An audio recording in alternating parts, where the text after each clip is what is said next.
warahmatullahi wabarakatuh. Kita mulai saja atau kita sambil jalan ya Bu Wida, pembukaan gitu. Nanti apa namanya, ini banyak teman-teman juga sudah hadir. Saya tidak hafal gitu ada di mana saja, mungkin nanti kita akan sapa setelah paparan. Yang pertama tentu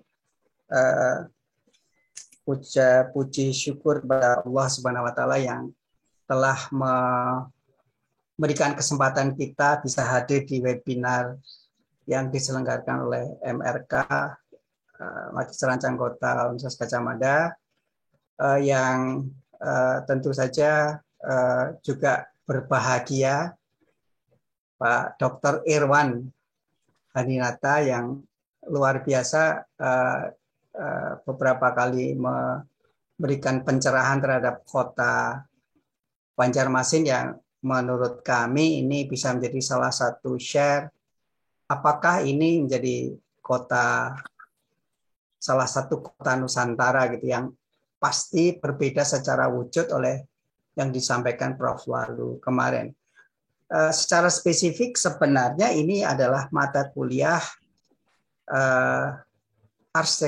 Kota Nusantara yang diselenggarakan oleh Serancang Kota, dan harusnya yang membuka adalah Bu Kaprodi yang Budi Hatitisari, tapi kebetulan beliau juga menjadi pengampu mata kuliah Kota Nusantara, dan nanti akan menjadi moderator. Bu Wida meminta saya untuk membuka ini.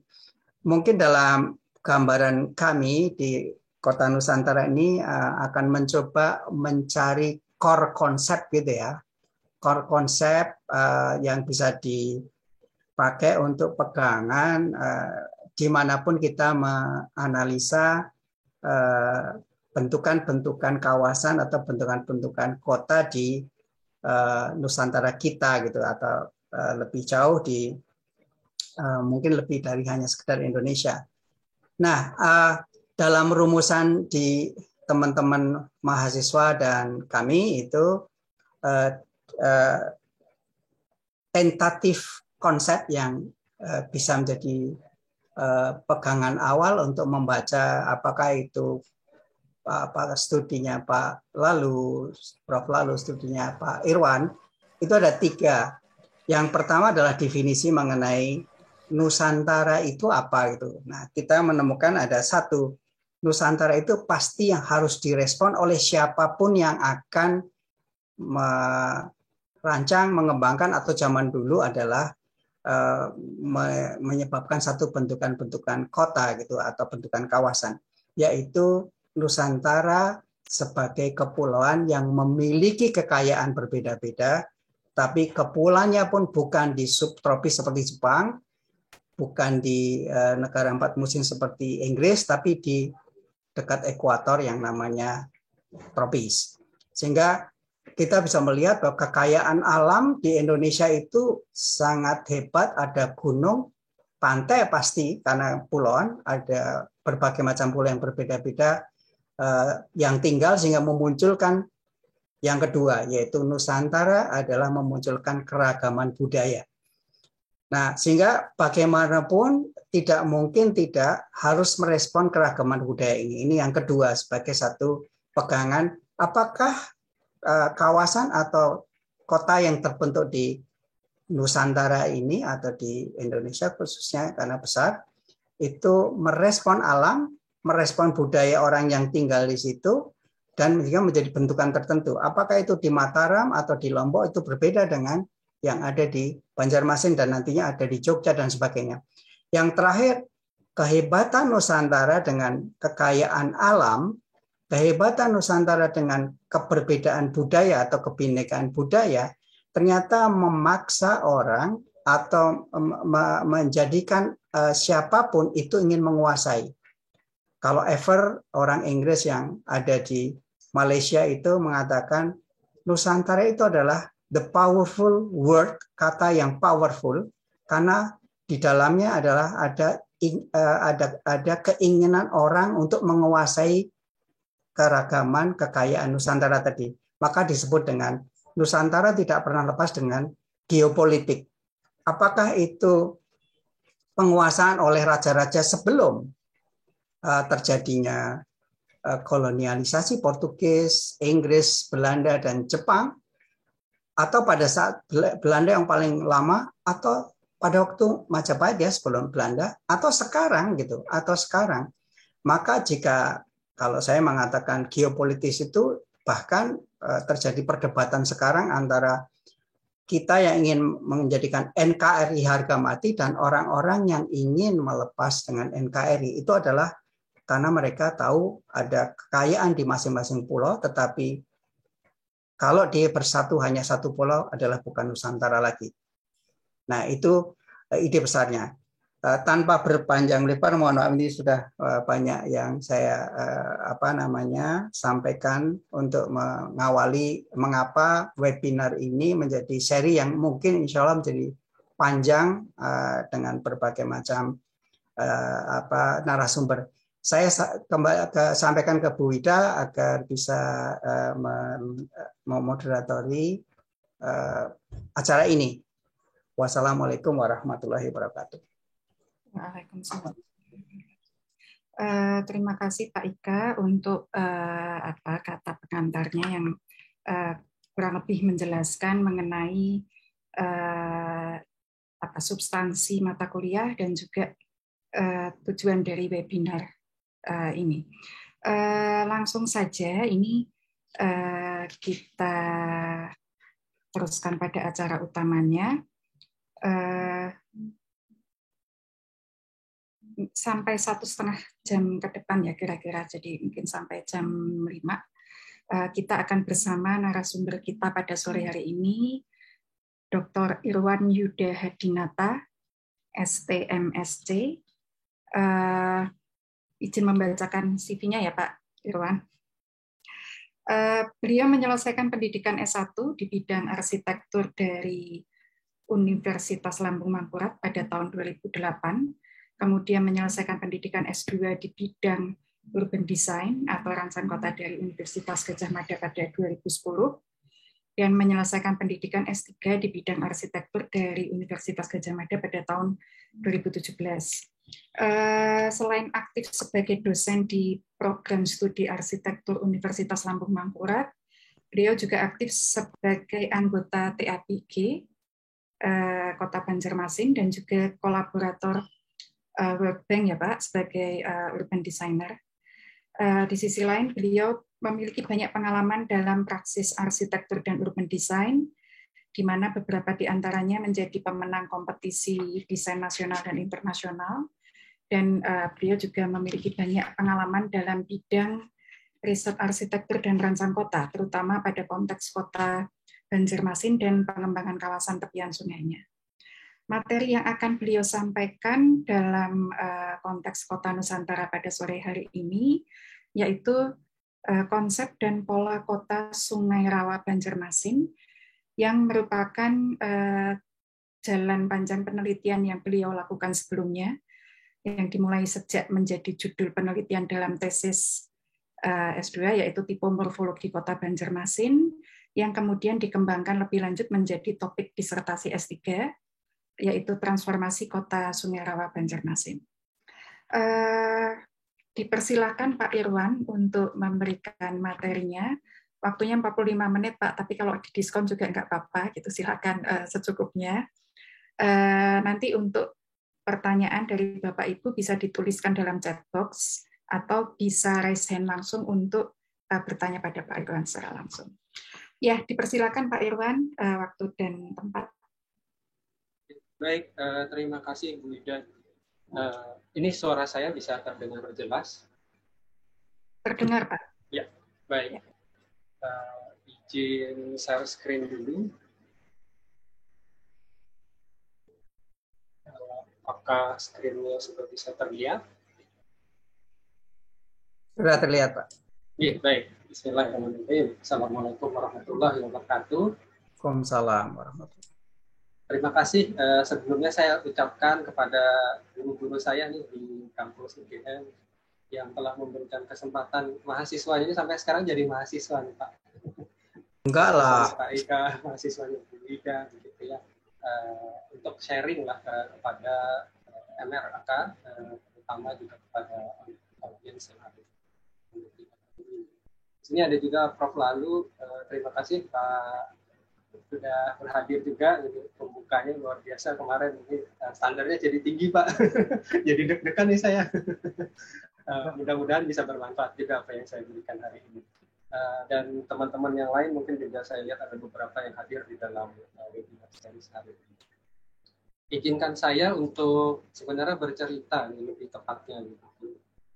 Tidak sampai nanti kepada menyimpulkan, tapi mudah-mudahan dari cerita ini justru kita bersama-sama bisa menyimpulkan apa yang ada di Indonesia, khususnya di Kota Banjarmasin. Judul yang saya angkat hari ini persis gitu, seperti konsep dari kalau kita konsepnya Rawa Banjarmasin.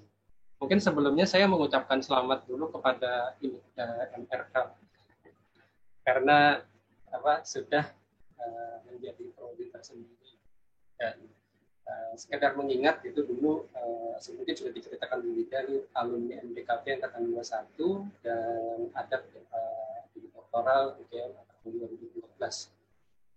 Tidak terasa sudah 2022 gitu. Jadi sepertinya apa yang dikerjakan kemarin mulai ada relevansinya terhadap praktik-praktik khususnya di dalam penelitian saya di Kota Banjarmasin. Nah, mungkin hari ini secara singkat ada dua cerita. Yang pertama terkait dengan proses dan pola khususnya di Kota Banjarmasin. Yang kedua ini mungkin gagasan ya, sebenarnya atau konsep yang mungkin akan menjadi satu bahan diskusi sore hari ini mengenai di Kota Banjarmasin dan Kota Sungai Rawa terutama. Mungkin saya mukadimah awalnya adalah ini dulu Bapak Ibu. Jadi Indonesia itu terus terang punya garis pantai panjang sekali dan banyak kota yang tumbuh di sana. Tidak hanya Kota Banjarmasin sebenarnya.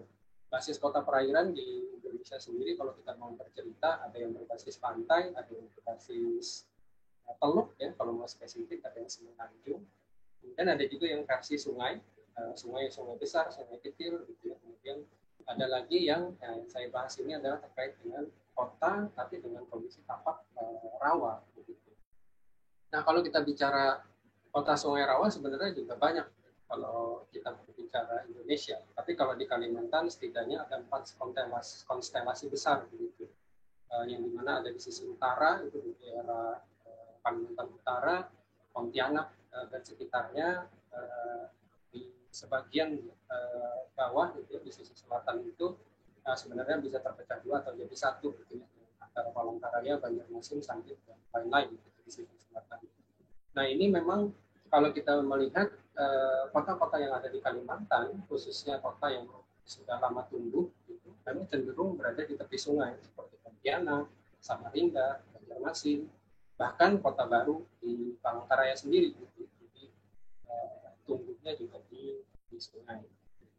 Nah, lalu kalau kita masuk ke Kota Banjarmasin lebih dalam, gambar yang di tengah itu, Banjarmasin ini adalah salah satu representasi kota dengan konteks tapak rawa, gitu, yang kompleksitasnya cukup tinggi. Ada juga kota-kota atau kabupaten lain di sekitarnya, seperti Kabupaten Kapuas, Kabupaten Baru Kuala, Kabupaten Banjar, yang notabene juga sama kondisi tapaknya dan permasalahan, khususnya permasalahan tapak dan kebencanaannya juga hampir mirip-mirip. Kalau yang Banjarmasin tentunya akan lebih kompleks mengingat status kotanya juga sebagai ibu kota dan perkembangan atau pembangunannya itu sudah melebihi sebenarnya batas administratif kota itu sendiri. Itu cukup menarik untuk dibahas. Saya ingin berbicara historis dulu, sejarah terkait Kota Banjarmasin. Mungkin sebagian besar sudah banyak yang tahu gitu ya, identitasnya itu terkait sekali dengan pasar apung gitu. Jadi mungkin orang yang tidak tahu Banjarmasin pasti akan berbicara, oh Banjarmasin berarti pasar apung ya. Nah, mungkin ada benarnya juga gitu ya. Dan mungkin coba lihat beberapa slide ke depan. Kalau di dalam tata bahasa atau sejarah kebahasaannya, gitu, Banjarmasin ini banyak sekali versinya. Gitu. Jadi dari penyebutan Belanda, kemudian dari penyebutan orang lokal, sampai ditetapkan nama yang resmi, gitu, Banjarmasin. Yang dahulunya masih Banjarmasin, ada juga versi Belanda Banjarmach. Mirip-mirip lah sampai sekarang. Selanjutnya, kalau kita mau bercerita lagi,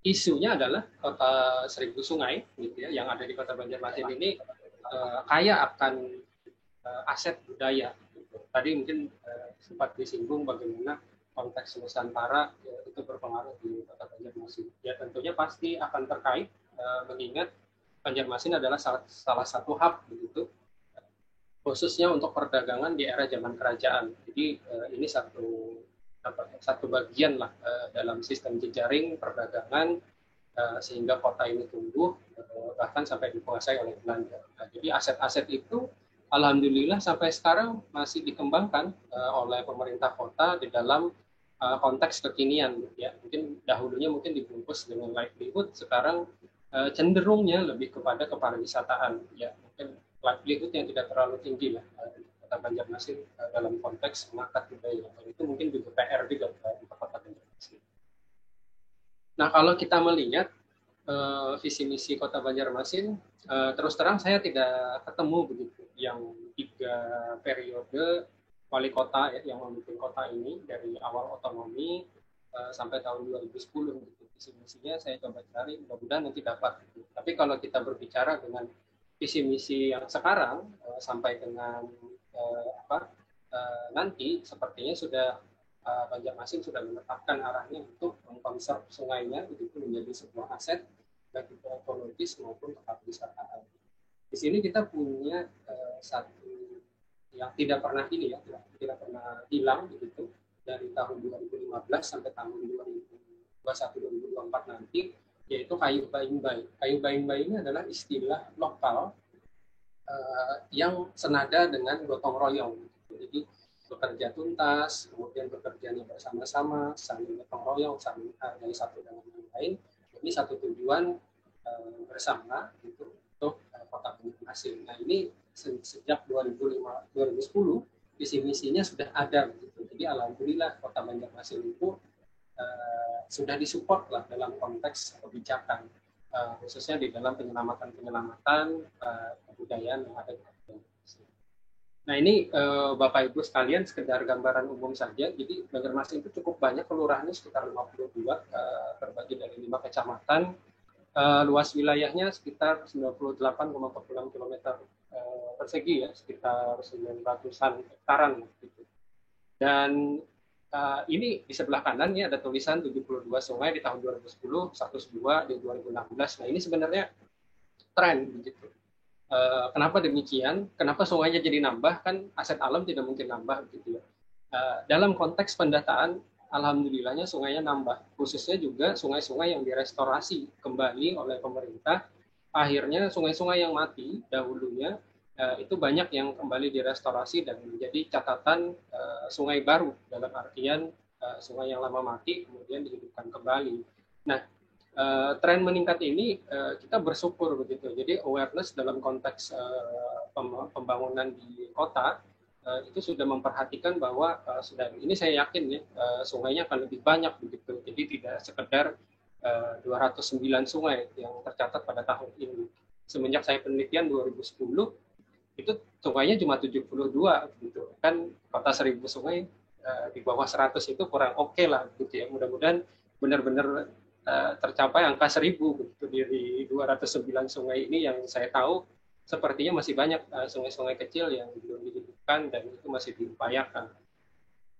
Nah, kalau kita bicara umur kota Banjarmasin sendiri, terus terang kota Banjarmasin sudah mau masuk 5 abad gitu, kurang lebih 4 tahun lagi untuk menjadi 5 abad di kota Banjarmasin. Artinya kalau secara historis kota Banjarmasin ini punya perjalanan panjang, gitu, baik dari konteks kerajaan, kemudian konteks dia dijajah lah istilahnya dalam konteks pemerintahan kolonial, baik Belanda maupun Jepang, Kemudian pasca kemerdekaan, saya rasa itu jadi satu fase tersendiri, dan era otonomi di mana kotanya bisa dikelola secara mandiri dan bisa menentukan arah pembangunannya. Nah ini logonya sepertinya 2022 saya belum dapat gitu, tapi dalam konteks desain pun gitu ya, identitasnya kita alhamdulillah di tahun terakhir Banjarmasin itu attention to detail gitu ya, awareness-nya terhadap bagaimana menyajikan kotanya, bagaimana branding kotanya dan segala macam itu sudah muncul. Jadi sayembara logonya juga ada, dan setiap tahun ada selalu gitu ya logo yang benar. Nah ini dari segi desain.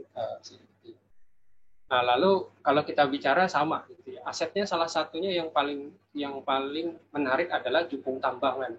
Jadi kalau kita bicara kota, kita bicara transportasi kotanya, kita bicara modanya. Nah ini adalah moda yang paling populer pada zaman dulu.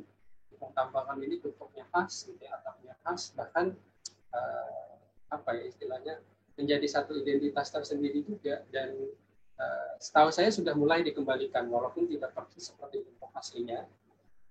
Ini sudah mulai dikembalikan dengan konteks kepariwisataan. Nah ini saya rasa sudah langkah yang bagus di Kota Banjarmasin memulai hal ini dan mulai mengembalikan nilai-nilai gitu ya, bahkan sampai kepada elemen yang dahulunya ada kemudian dijadikan lagi sesuatu yang bisa eksis di konteks yang baru. Nah mungkin kalau saya ingin cerita, ini ada empat fase saja ya, dari proses dan pola biar memudahkan begitu. Yang gambar paling kiri itu adalah gambar era kerajaan, fase pertama.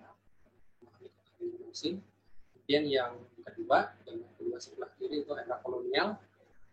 Kemudian yang ketiga itu adalah era pasca kemerdekaan dan era otonomi. Jadi empat ini mungkin time frame-nya tuh sangat banyak gitu. Kalau mau dijelaskan per detail, saya rasa akan sangat banyak gitu ya, sekat-sekat begitu di setiap fase pembangunan kota Banjarmasin. Tapi kalau yang saya pahami begitu ya, untuk memudahkan juga gitu ya, melihat kecenderungan ruang kota, empat fase ini adalah empat fase yang representatif untuk diutarakan. Nah tentunya kalau fase pertama ya akan berbicara terkait dengan ruang sungainya saja. Tapi nanti saat kita berbicara di fase 2, kedua dan ketiga dan keempat, kita akan berbicara tentang bagaimana sungai dan rawa di Kota Banjarmasin. Nah ini yang menarik, ada rawanya. Nah mungkin kalau gambar umum, ini saya bercerita singkat gitu. Sebenarnya di era Kerajaan Banjar yang dimulai dari 1526 gitu ya, sampai declare oleh Belanda itu 1860, itu clear gitu, kota ini belum ada. Banjarmasin itu masih berbentuk kerajaan dan pengelolaan administratifnya itu juga sangat luas, tidak sekedar batas administratif gambar di kiri. Kira-kira ilustrasinya di sebelah kanan begitu. Jadi dari Istana Kerajaan Banjar tentunya ada komposisi pasar, juga ada komposisi masjid sesuai dengan karakteristik kerajaan Islam Melayu pada saat itu. Ini ada tiga komponen yang sangat abstrak, yang disebut mancanegara, kemudian yang disebut negara agung dan pesisir gitu ya. Dan ini seperti zona kosmosnya gitu ya. Jadi tidak di mana mancanegara ya undefined berdasarkan administratif nggak bisa gitu. Tapi dia secara kesepakatan bersama di lingkup kerajaan itu. Nah, yang clear itu adalah pesisir. Pesisir itu ya semua yang ada di bantaran. Nah, negara agung ini mungkin akan lebih mengacu kepada era-era yang sebelum Kerajaan Banjar muncul. Karena kita tahu jauh di 300 atau 400 km gitu ya, di sisi utara Kota Banjarmasin itu, pasca Majapahit gitu ya, keruntuhan Majapahit itu ada namanya negara Dipa dan negara Daha gitu, yang berbasis Hindu. Nah, ini singkat cerita, salah satu ponakannya gitu ya, atau ponakannya ini lari ke Banjarmasin gitu, dan ponakannya ini minta bantuan sama Banten untuk berperang terhadap kerajaan Hindu sana, dengan syaratnya kalau menang harus masuk Islam gitu kan. Nah akhirnya peperangan dimenangkan dan muncullah satu peradaban lagi di Kota Banjarmasin, yaitu Kerajaan Banjar gitu. Nah yang negara Dipa dan Daha itu basisnya adalah bercocok tanam gitu gitu ya, pertanian, dan di situ juga masih terdapat artefak candi gitu. Ya mungkin sekarang udah hancur, hanya fondasinya saja, tapi orang banyak yang masih datang kok ke sana gitu ya. Ada turunan-turunan. Nah, ini satu gambaran bagaimana saat kerajaan Banjar itu tercipta. Nah, tentunya di sini kalau kita berbicara kerajaan Islam, pastinya simbolnya adalah masjid begitu. Nah, di sini saya masih meraba-raba juga gitu, bagaimana setting ruang gitu yang terjadi di saat kerajaan gitu ya, di fase kerajaan ini. Karena yang tercatat di dalam buku itu hanya ada sistem bubuhan. Itu seperti gambar yang pojok kanan bawah. Jadi sistem bubuhan ini sebenarnya terdiri dari, anggap aja RT begitu ya. Jadi bubuhan ini itu lebih cenderung kepada Pak Haji siapa gitu ya. Ada ikatan keluarganya gitu ya. Ada keterkaitan satu dengan yang lain. Itu kurang lebih satu koloni besar itu sekitar 20 rumah lah maksimal. Dan biasanya bubuhan itu juga meluas begitu. Ada sepupunya sepupu begitu ya. Istilahnya jenjang pertalian darahnya itu sampai ke sepupu 4 kali, 5 kali, 6 kali gitu ya. Jadi yang kalau ditarik itu kakek atau kakek buyutnya lah itu yang bersaudara gitu. Nah itu tapi mereka masih tetap dalam satu kesatuan koloni yang kurang lebih sekitar 5 RT gitu, yang itu memanjang cenderungnya di bantaran sungai. Dan disebut kampung ya kurang lebih 2 RK begitu ya. Jadi di sini kalau dilihat yang ada itu representasinya adalah di Kampung Puin, di Kampung Alalak gitu ya, dan beberapa kampung bantaran sungai yang lain. Jadi ini juga menggambarkan bagaimana situasi atau setting ruang pada saat itu yang cenderung linear dan tentunya setting zonasi dan lain-lain itu tidak ada. Kalau kita lihat di gambar sebelah kiri ya tentunya bangunan-bangunan yang ada itu benar-benar menghadap sungai. Jadi belum pada fase membelakangi sungai. Jadi nanti ada di fase ketiga. Selanjutnya, nah ini yang saya cerita tadi. Jadi kalau menurut penelitian Mbak Dian Al-Kadri, ini dari UGM juga, tesis juga seperti Pak Ika, ini penting juga di Pontianak dibahas. Karena Pontianak dan Banjarmasin itu punya keterkaitan. Gitu. Selain itu ada Patani, ada Palembang, ada Riau, juga di Siak.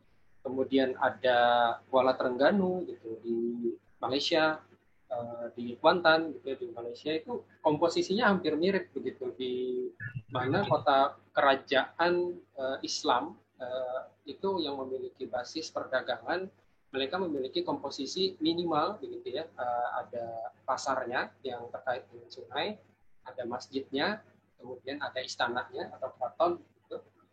Kemudian ada juga beberapa elemen tambahan ya berdasarkan lokasi. Nah, lalu kalau dari segi pembentukan kerajaan atau pembentukan ruang dalam konteks kerajaan, ini ada catatan gitu yang gambar pojok kanan sebelah atas yang kecil, dan saya coba ilustrasikan di gambar pojok kanan sebelah bawah itu Banjarmasin atau kerajaan Banjar pada saat itu terdiri secara imajiner gitu atas pembentukan 5 sungai gitu, yaitu sungai Barito, sungai Kuin, sungai Jagabaya, Pangeran, Keramat, Sigaling, dan Pandai. Sungai Barito dan sungai Kuin ini adalah sungai yang istilahnya utamanya lah pada saat itu, dan 5 sungai anak sungainya ini adalah 5 sungai pembentuk daerah padudusan, ada daerah segara pada saat itu yang di sekelilingnya dianggap adalah wilayah kerajaan Banjar. Nah, coba dibuktikan begitu ya di Google Map, kemudian di tracing balik dan segala macam, memang kita masih belum menemukan gitu. Walaupun di catatan-catatan sejarah di dekat padudusan atau kerajaan Banjar itu ada area lapangan besar yang istilahnya punya kerajaan dan tempat berlatih kuda. Nah, ini juga masih misteri bagi saya gitu ya. Dan saya tertarik juga untuk mencari itu, mengingat saat ini itu sekarang sudah jadi perumahan semua kalau kondisi existingnya begitu, dan sudah padat lah yang mana. Cuman sungainya masih bisa dideteksi. Alhamdulillahnya itu. Jadi memang menarik gitu ya kalau kita bicara mitologi khususnya terkait dengan buaya gitu ya yang ada di Kota Banjarmasin, menjadi salah satu simbol juga. Dan di sini ada namanya Sungai Jagabaya. Gitu. Nah, ada beberapa sumber yang mengatakan buaya-buaya itu juga dipelihara gitu ya di sungai itu, yang memang terkait juga dengan kepercayaan pada kerajaan Banjar pada saat itu. Lalu kalau kita bicara setting bermukimnya dengan konteks linear tadi, nah ini ada beberapa temuan sih sebenarnya, bahwa yang pojok kiri atas itu diasumsikan gitu, kurang lebih sekitar 30 meter. Jadi jarak setiap rumah itu tidak rapat gitu, antara rumah tradisional satu dengan yang lain, gitu, kurang lebih 30 meter, dan jarak ke tepi sungai itu juga kurang lebih 20 meter. Gitu. Jadi tidak persis istilahnya mepet di tepi sungai itu nggak ada seperti Banjarmasin saat ini. Nah memang di dalam perkembangannya kafling itu dipotong gitu, sesuai temuannya Bu Ira. Gitu ya. Bu Ira salah satu staf dosen di Prodi Arsitektur LM juga yang meneliti permukiman tepi sungai, itu dijual.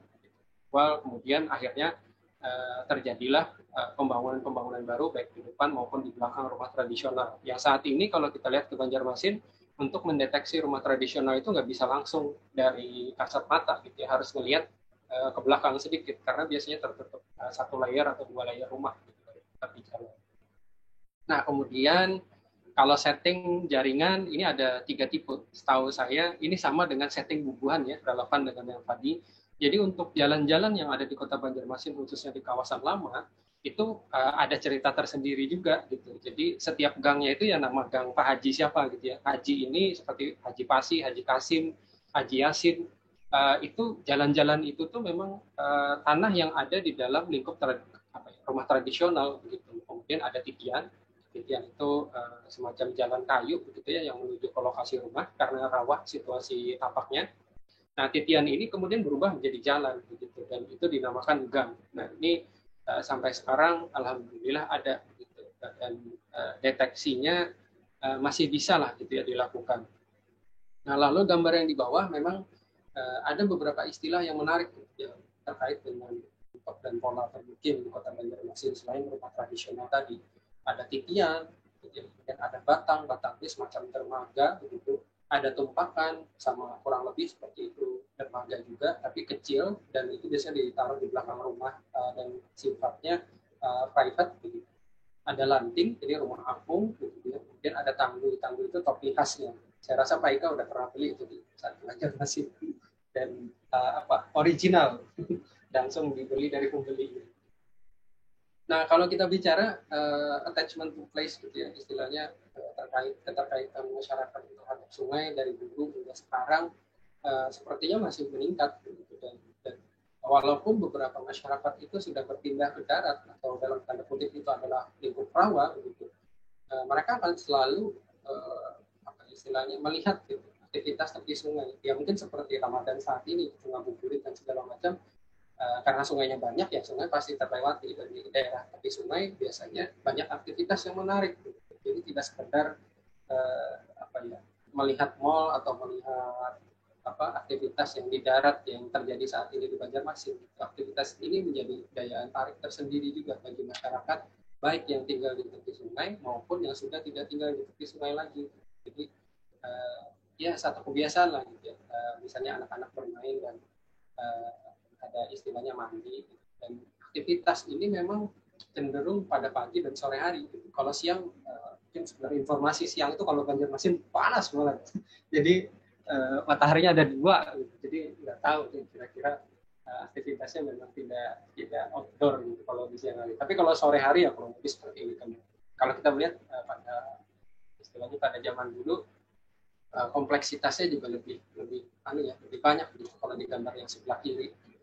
Nah, lanjut, lalu persepsi keruangannya gimana? Nah, ini saya pernah menemukan waktu kajian terdahulu dan masih mencoba di dalam. Jadi ada istilah-istilah istilahnya saat ini menjadi toponim satu kelurahan ataupun tempat begitu di Kota Banjarmasin. Ada istilah darat laut. Gitu. Mereka tidak menyebut sungai, gitu. Laut. Jadi, kemudian ada istilah juga, ada kertak batang. Kertak itu kalau bahasa Indonesia itu aspal gitu ya, atau jalanan aspal. Kemudian batang itu ya area dermaga kecil yang ada di tepi sungai. Dalam konteks kota, definisi darat laut ini melekat sekali terhadap beberapa kelurahan yang akhirnya menjadi administratif di Kota Banjarmasin, seperti Belitung Barat, Belitung Laut, gitu ya. Kampung Melayu Darat, Kampung Melayu Laut, Teluk Tilam Laut, Teluk Tilam Darat, dan Pecinan Laut, Pecinan Darat, kalau tidak salah ini masih ada, tapi juga itu administratif. Nah, dari makro kemudian ke meso itu Kartak Batam ini secara persepsi masih ada. Jadi beberapa masyarakat itu jarang menyebut mau kemana, mau ke sungai itu nggak ada, gitu ya. Atau mau ke tepi sungai itu tidak ada, jarang. Gitu. Kalau orang-orang yang mungkin tinggal di bantaran sungai, di layer yang notabene tidak dekat dengan sungai, biasanya mandi ke sungai lebih cenderung ya sebagai batang di area bantaran. Dan Kartak itu darat, gitu, area-area darat. Nah, ini satu kearifan lokal juga yang masih ada, alhamdulillah, yang di Kota Banjarmasin, dan ini masih coba ditelusurin juga sampai sekarang, gitu ya. Perseptualnya itu berapa, radiusnya berapa, gitu ya. Kita mencoba mendeduktifkan, gitu ya, mencoba menstandarkan, gitu. Itu yang menarik sebenarnya. Walaupun kita tahu gitu bahwa teori barat dan teori yang ada di kita di timur kedudukannya sedikit berbeda, gitu. Cara-cara pendekatan untuk mendapatkan sebuah gagasan. Tapi dalam wujud keilmuan, saya rasa ini perlu, gitu ya, dikejar. Nah, ini kurang lebih situasi pola ruang yang terjadi di Kota Banjarmasin pada saat kerajaan. Di batasnya itu imajiner, basisnya dengan kekuasaan kerajaan tadi, kemudian ruang yang tercipta itu hanya darat dan laut, gitu ya, atau sungai dan area bantaran sungai. Lah, sisanya rawa, gitu ya, 1B, 1B, 1B yang gambar di atas itu warna hijau, itu rawa semua. Gitu. Lalu kira-kira generatornya ya dia berbasisnya objek artefak arsitektur itu seperti masjid, seperti istana, pasar, gitu. Jadi tidak berbasis yang lain gitu sebagai generator. Kemudian ada juga tempat sakral, dari itu ada makam gitu ya, pada saat istana itu ditengarai berubah gitu, menjadi makam. Nah, lalu pada fase kedua atau era kolonial, nah ini yang menarik. Gitu. Jadi 1600 itu VOC, tapi bukan Belanda, Inggris gitu ya, udah datang. Kemudian katakanlah berakhir 1942 saat penjajahan Jepang, gitu ya, mulai bakar-bakaran di Kota Banjarmasin. Tapi yang menarik pada era ini ada yang saya highlight itu agak istilahnya agak abu-abu lah di gambar peta ini yang di sini. Jadi Kota Banjarmasin itu tidak terlalu harmonis juga sih sebenarnya sama Belanda, karena dia kerajaan Banjar berada pada posisi di sini, sedangkan pusat kegiatan kolonial saat itu tuh ada di sini, gitu. Yang intinya di 1860 gitu ya, mereka menguasai semua ini.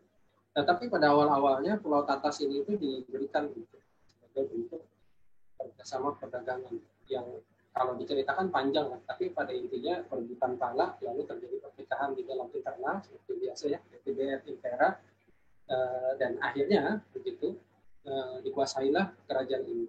Cuman catatan yang dalam konteks arsitektur kota terjadinya sistem zonasi dan sistem yang lain gitu ya, seperti ruang kanal itu yang kedua, kemudian ada ruang rawa yang under kontrol oleh Belanda, itu terjadi pada era ini.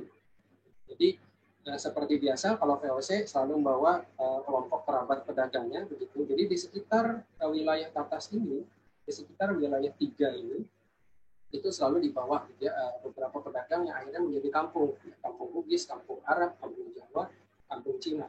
Jadi sekitar koloni-koloni pedagang itu pun akhirnya muncul beberapa fasilitas gitu yang mendukung untuk kegiatan kolonialisme saat itu, seperti militer, seperti benteng gitu ya, atau perumahan presiden dan pelabuhan-pelabuhan yang mereka lah istilahnya mengelola yang gitu ya, pelabuhan yang ada di ujung sini. Nah, ini sekitar gambaran gitu ya, sekitaran wilayah Tatas. Jadi wilayah Tatas ini memang pesat berkembang gitu, karena under control dan pedagang juga sekarang tarikannya ke sini gitu.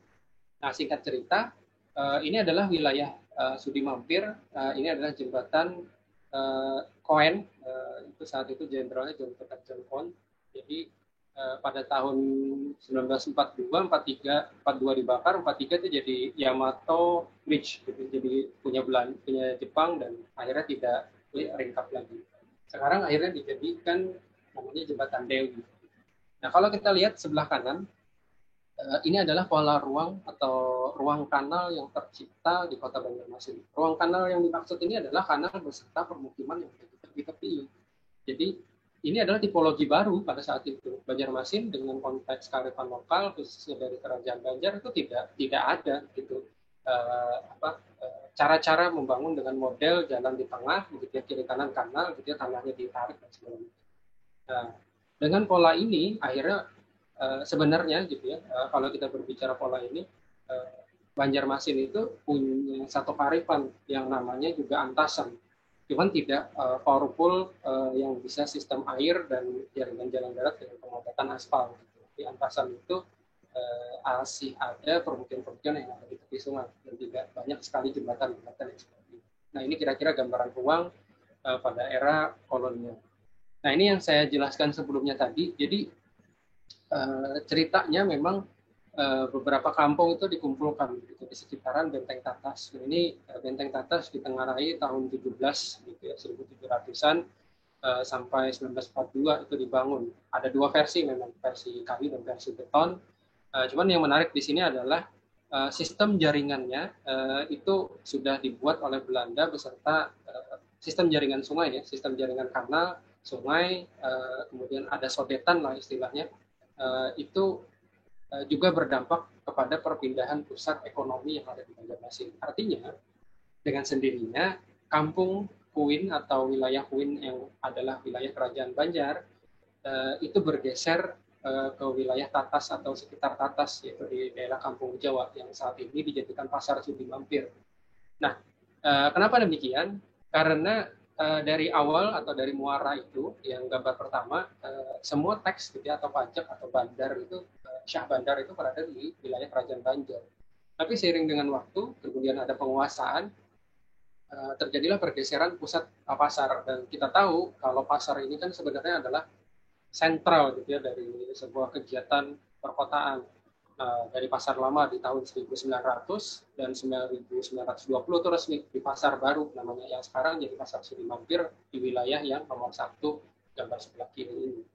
Nah, artinya alur perdagangannya juga berubah begitu. Yang awalnya langsung ke Kuin, nah sekarang Kuin nggak dilewatin lagi. Ya. Dari awalnya Kuin itu dilewatin oleh pedagang-pedagang lain yang harus masuk ke Sungai Martapura sebagai salah satu sungai yang bisa mengakses beberapa kabupaten kota yang ada di atasnya atau wilayah-wilayah pemukiman penting pada saat itu. Nah, berubah jalurnya lewat Sungai Martapura, muara Sungai Martapura. Dulunya lewat muara Sungai Kuin dulu, baru ke Sungai Martapura. Nah, kalau yang dikuasai Belanda, langsung dari Sungai Barito ke muara Sungai Martapura, langsung ke Pasar Baru. Dan di situ ada dermaga dan teksnya lah. Nah, ini kira-kira gambaran Pasar Sudi Mampir zaman dulu. Saya tidak menemukan foto yang persis pas gitu, tapi kira-kira gambarannya ini ada satu surau atau langgar ya, dan posisinya sekarang di situ. Nah, jembatan Pon atau jembatan Yamato ini itu adalah gambar yang di sini. Dan wilayah Pasar Sudi Mampir atau Kampung Jawa pada saat itu sekarang menjadi full gitu ya, wilayah pasar dan wilayah pertokoan utama juga di Kota Banjarmasin. Nah, ini adalah gambaran dulu dan sekarang situasinya. Nah, mengingat benteng tadi, si Tatas tadi, ini Tatas juga ada dua gitu situasi, Tatas yang awal-awal dan Tatas sudah menjadi benteng yang proper pada era kolonial.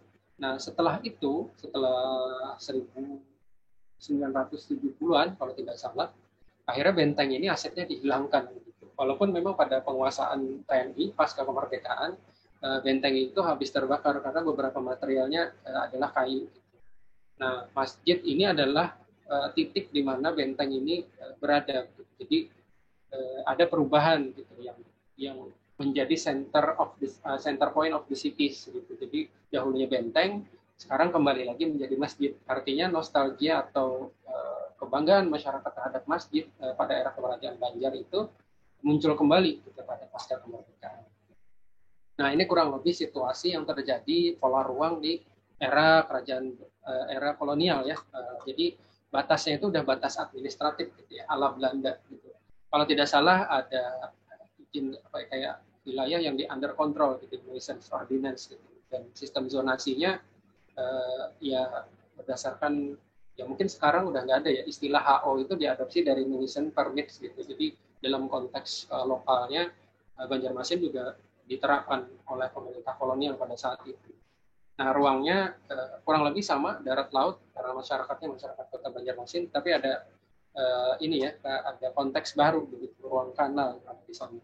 Basisnya pasar sama sebagai center untuk ekonominya, fasum dan pusat titik-titik penting dari pemerintahan kolonial saat itu menjadi trigger gitu, untuk pertumbuhan, termasuk jalan-jalan yang ada di darat gitu, arah ke Rawa tanpa ada sungai besar sekali itu menjadi trigger juga. Nah, lalu kita masuk kepada fase yang ketiga. Fase yang saya bilang adalah fase yang tidak terencana dan tidak terkontrol. Gitu. Jadi pasca era kemerdekaan ini, seperti yang kita tahu, gitu ya, perpindahan ke undang-undang, gitu ya, bina kota kalau tidak salah, gitu, itu pada tahun 50-an, itu di tahun 1970-an baru digagas, 1978 dan 1982 atau 92 saya lupa, itu baru muncul gitu, tentang undang-undang tata penataan ruang. Nah, artinya sebelum terjadi undang-undang tersebut begitu, itu masih mengacu kepada aturan main Belanda, dan jarang sekali begitu pengaturan-pengaturan yang sangat rigid itu terjadi pada era ini, sehingga pada prinsipnya sama, seluruh ruang yang ada di Tatas, kemudian seluruh ruang yang ada di bantaran sungai akhirnya meledak, dalam artian meledak permukimannya. Nah, ini juga relevan pada tahun-tahun itu, penguasaan, istilahnya ketiadaan kekuasaan ya, atau ketiadaan penguasa yang ada pada era pasca kolonial mengakibatkan beberapa pengusaha-pengusaha lokal itu mulai tumbuh, khususnya di bidang kayu potong. Nah, di situ juga berkembang permukiman bantaran sungai dengan konstruksi kayu, dalam tanda kutip dengan kayu apa aja gitu. Jadi tidak lagi standarnya pakai kayu ulin, kayu yang bagus gitu.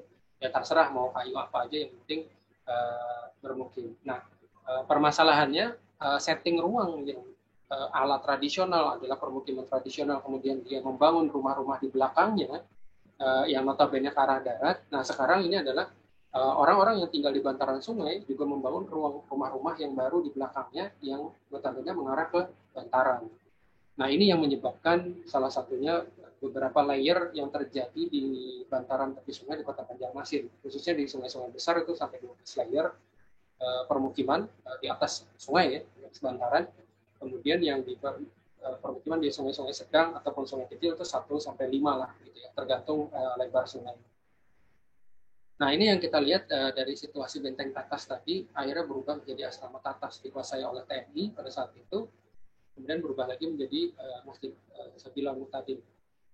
Nah, kalau berdasarkan catatan sejarah, kota ini di tahun 1955 tentunya sudah pasca kemerdekaan gitu, masih dicatat oleh Belanda. Dan beberapa aset penting Belanda pun masih ada. Ini foto tahun 1986 yang ada foto citranya saat itu di BPN. Ini kota ini sudah sangat-sangat padat. Gitu. Kemudian di tahun 86 juga kurang lebih, ini kebetulan dapat kesempatan di BI, jadi ada arsipnya. Nah, ini kalau dilihat permukiman bantaran sungai dan lain-lain itu sudah sangat padat. Jadi pada tahun-tahun ini itu adalah paling kompleks gitu ya, pertumbuhan yang ada di Kota Banjarmasin, khususnya di bantaran sungai dan beberapa ruang rawa yang ada di sekitar Kota Banjarmasin. Nah, yang menarik itu adalah pertumbuhan antara ruang kanal dan ruang sungai. Jadi di sini ada isu interkoneksi jaringan yang bisa direkam gitu berdasarkan penelitian saya. Jadi banyak jalan-jalan gang yang akhirnya terkoneksi dengan jalan-jalan yang ada di jaringan kanal. Jadi bertemunya ini adalah saya menyebutnya ruang rawa 1 gitu, karena ruang rawa 1 ini tipologinya akan berbeda sekali dengan ruang rawa 2. Yang awalnya mereka berorientasi masing-masing. Yang pada kiri atas ini adalah jalan yang tidak terhubung, berupa titian, gitu. Yang satu berorientasi ke sungai, satunya berorientasi ke kanal. Tapi seiring dengan waktu, koneksi titian ini semakin kompleks dan terkoneksilah dia, gitu. Dan pada akhirnya titian itu dilebarkan, diuruk, dan akhirnya menjadi jalan lingkungan. Nah, tentunya ini sudah sesuai dengan standar peraturan menteri gitu ya, jalan lingkungan harus lebar berapa dan lebar berapa. Nah, ini yang terjadi gitu. Sistem gang di Kota Banjarmasin ini yang paling banyak khususnya di kawasan lama. Jadi jalan besar itu tidak ada jalan sekunder atau konektor sekunder. Tiba-tiba gitu di jalan gang kecil gitu ya, mungkin di 3 meter pas gitu, langsung ketemu dinding rumah gitu. Nah ini salah satu tipologi yang kalau ditelusuri dari sejarah ya memang seperti itu situasi pembentukan ruang rawa 1 di Kota Banjarmasin. Nah kira-kira polanya seperti ini. Jadi yang 3A itu awalnya berorientasi sendiri ke sungai, yang 3C itu berorientasi tersendiri. Ini mulai terkonek. Gitu. Jadi dari awal gitu ya, kemudian titian ini terkonek dan menjadi jalan. Selain ada juga beberapa jaringan-jaringan jalan darat yang sudah terkoneksi juga terhadap ruang kanal di rawa 3D. Nah, kalau bicara pola ruang, memang ini ala-ala Orde Baru kan akhirnya begitu ya, atau Envirum, adopsi dari Belanda yang masih start forming ordinance, itu kayak semacam pengaturan gitu ya. Sebelum tahun 92, nah ini undang-undang tahun 92 itu muncul. Penggodokan bina kota itu juga tahun 87 gitu ya, 70 sampai 80-an baru muncul ini. Dan rasanya tahun 1950 Banjarmasin itu salah satu kota yang diklaim gitu ya, pelabuhannya itu diambil kekuasaannya gitu. Pada saat itu pas peralihan kekuasaan. Nah, jadi kalau bicara sistem perdagangan dan jalur perdagangan dari zaman kerajaan sampai dengan pasca kemerdekaan ini masih jalan. Di kota ini tuh memang basisnya memang kota perdagangan dan memang modanya yang mulai bergeser. Pada saat itu cenderung menggunakan perahu dan lain-lain. Dan sekarang ini sudah mulai kombinasi pada era pasca kemerdekaan. Dan tentunya perdagangan kayu itu masih terjadi pada tahun-tahun ini dan itu banyak cenderung diangkut menggunakan perahu dibandingkan mobil truk lah. Pada saat ini kan lebih populer. Nah, jadi permukimannya itu kalau dari generator, permukiman menjadi salah satu yang menjadi generator perkembangan Kota Banjarmasin pada fase ini. Dan bergeraknya saya bisa katakan itu sporadis gitu. Dia ada cultural habit begitu yang membangun di belakang tempat orang tuanya, di belakangnya lagi dan di belakangnya lagi, tetapi tidak terencana, tidak terkontrol. Ini adalah situasi memang di fase ke-3. Nah, lalu fase ke-4 ini bukan fase yang terakhir sebenarnya, tapi fase yang mungkin relevan dengan saat ini. Jadi pada era otonomi 99 hingga sekarang, pada prinsipnya titik yang dikembangkan oleh Belanda itu sampai sekarang itu menjadi pusat kota. Jadi tidak lagi di kawasan Kuin.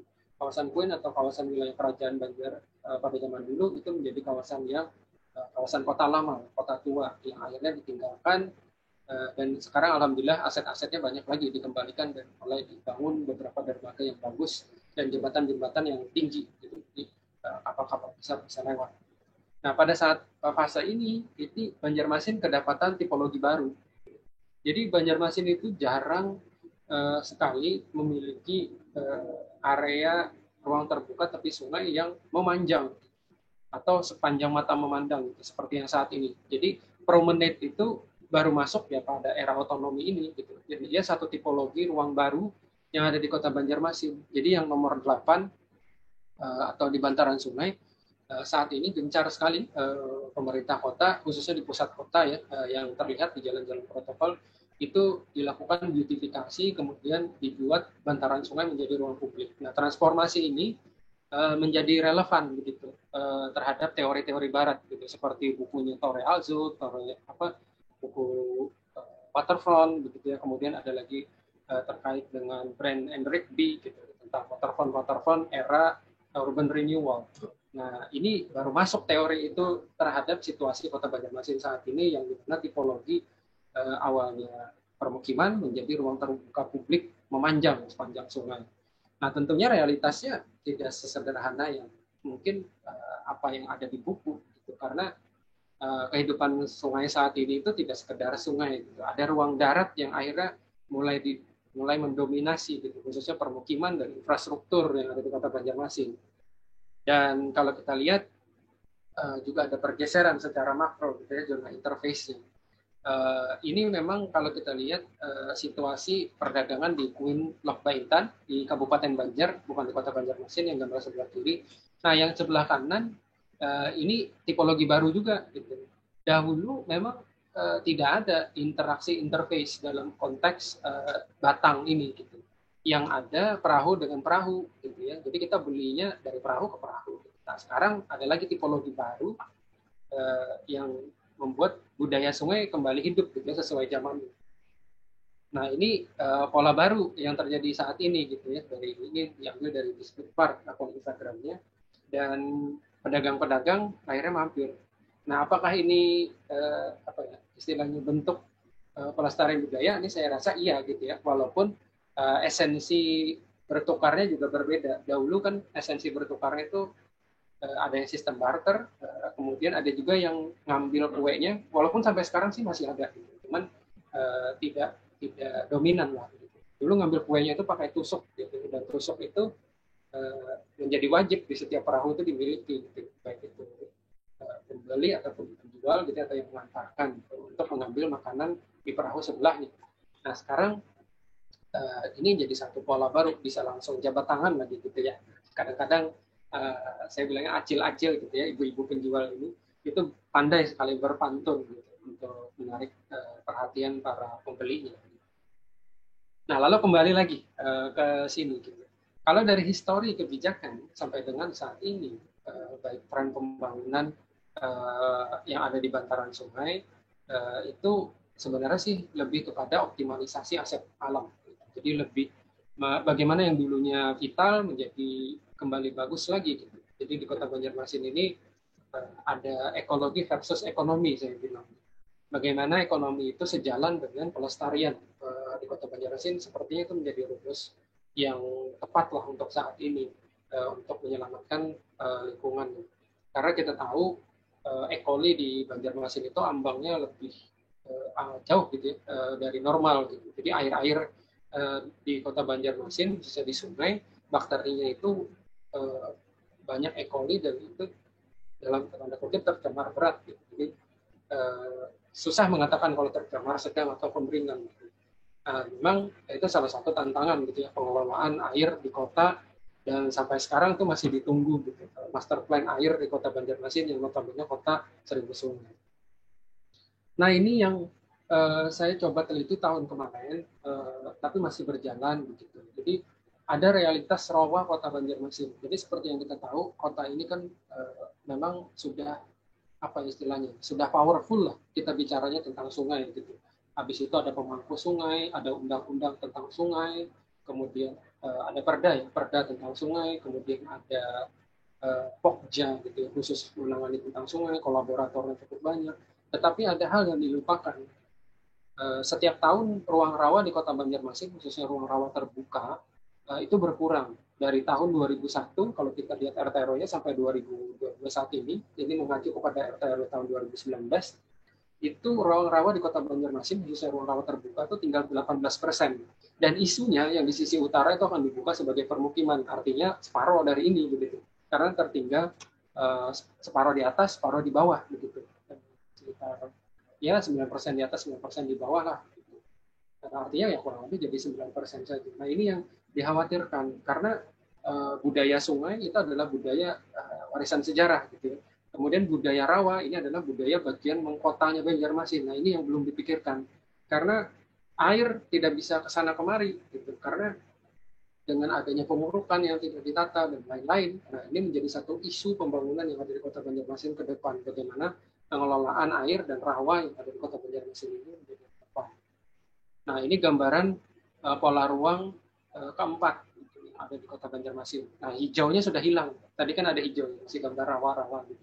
Nah, ini sekarang udah full gitu ya, terbangun bagaimana dari 4A sampai ke dari 4E. Nah, 4E ini memang ada tipologi baru. Rumah-rumah dengan sistem kompleks atau perumahan ini muncul di ruang rawa yang kedua. Gitu. Jarang sedikit ya, ada sih beberapa gitu, tapi sedikit sekali muncul di ruang rawa yang di sini gitu. Karena situasinya ya paling antara repetisi gitu ya, atau dia kompetisi, rumah-rumahnya dihancurkan, kemudian ada demolish di situ dan dijadikan perumahan. Ada juga seperti itu, tapi dominannya adalah di ruang-ruang rawa yang baru. Artinya kalau kita bisa split di tengah begitu, kehidupan air itu hanya pada posisi di sebelah kiri. Air dalam artian air rawa itu semuanya begitu. Tapi air dalam artian air sungai dan kanal itu sebelah kiri, gitu ya, dari 4A sampai dengan 4C. 4D dan 4E ini adalah kultur rawa, gitu. Bagaimana infrastruktur ruang terbuka bahkan beberapa fasum seharusnya gitu ya memiliki pertimbangan. Nah, di sini kalau kita lihat generatornya kurang lebih masih sama sebenarnya, RTP, kemudian pembangunan rumah baru atau fasum yang ada di wilayah rawa, kemudian batas-batas administratif atau undang-undang penataannya untuk pengelola ruang ini sudah mengikuti aturan main gitu, RT/RW saat ini. Nah, ini kurang lebih gambaran yang terjadi di Kota Banjarmasin, polanya seperti apa. Ya, ada ruang sungai, ada ruang kanal, dan ruang rawa. Gitu. Kurang lebih terdiri dari 3 ruang untuk menjelaskan Kota Banjarmasin. Walaupun kalau kita bicara ruang itu perintilannya banyak. Gitu. Dari rumah lanting, kemudian ada batang, ada jamban di toilet, di bantaran, ada titian, ada rumah bantaran sungai, ada gang-gang tadi, ada rumah tepian sungai, ada jembatan-jembatan di atas kanal, kemudian ada jalan, kemudian ada gang lagi di ruang rawa. Jadi ada sektor komersil biasanya di area ruang rawa. Nah, lalu kalau kita bicara pola, jadi hingga saat ini tuh yang terjadi di Kota Banjarmasin ini adalah proses kompetisi. Jadi kompetisi dan eksistensi budaya. Kompetisinya tentunya ekonomi, eksistensinya itu budaya. Jadi seperti layaknya masjid tadi, gitu ya. Bergantilah sebuah benteng menjadi masjid, itu adalah eksistensi dari budaya. Dalam skala mikro, untuk rumah-rumahnya sama. Rumah-rumah bantaran sungai atau rumah-rumah tepi sungai itu berganti menjadi ruko, gitu, karena kompetisi ekonomi. Gitu. Tetapi dalam contoh lain, begitu, terjadi juga eksistensi, cara-cara membangun dan segala macam itu masih bersifat lokal. Gitu. Jadi menggunakan struktur pancang galam, kemudian ada menggunakan kayu ulin dan lain-lain sebagai tihal.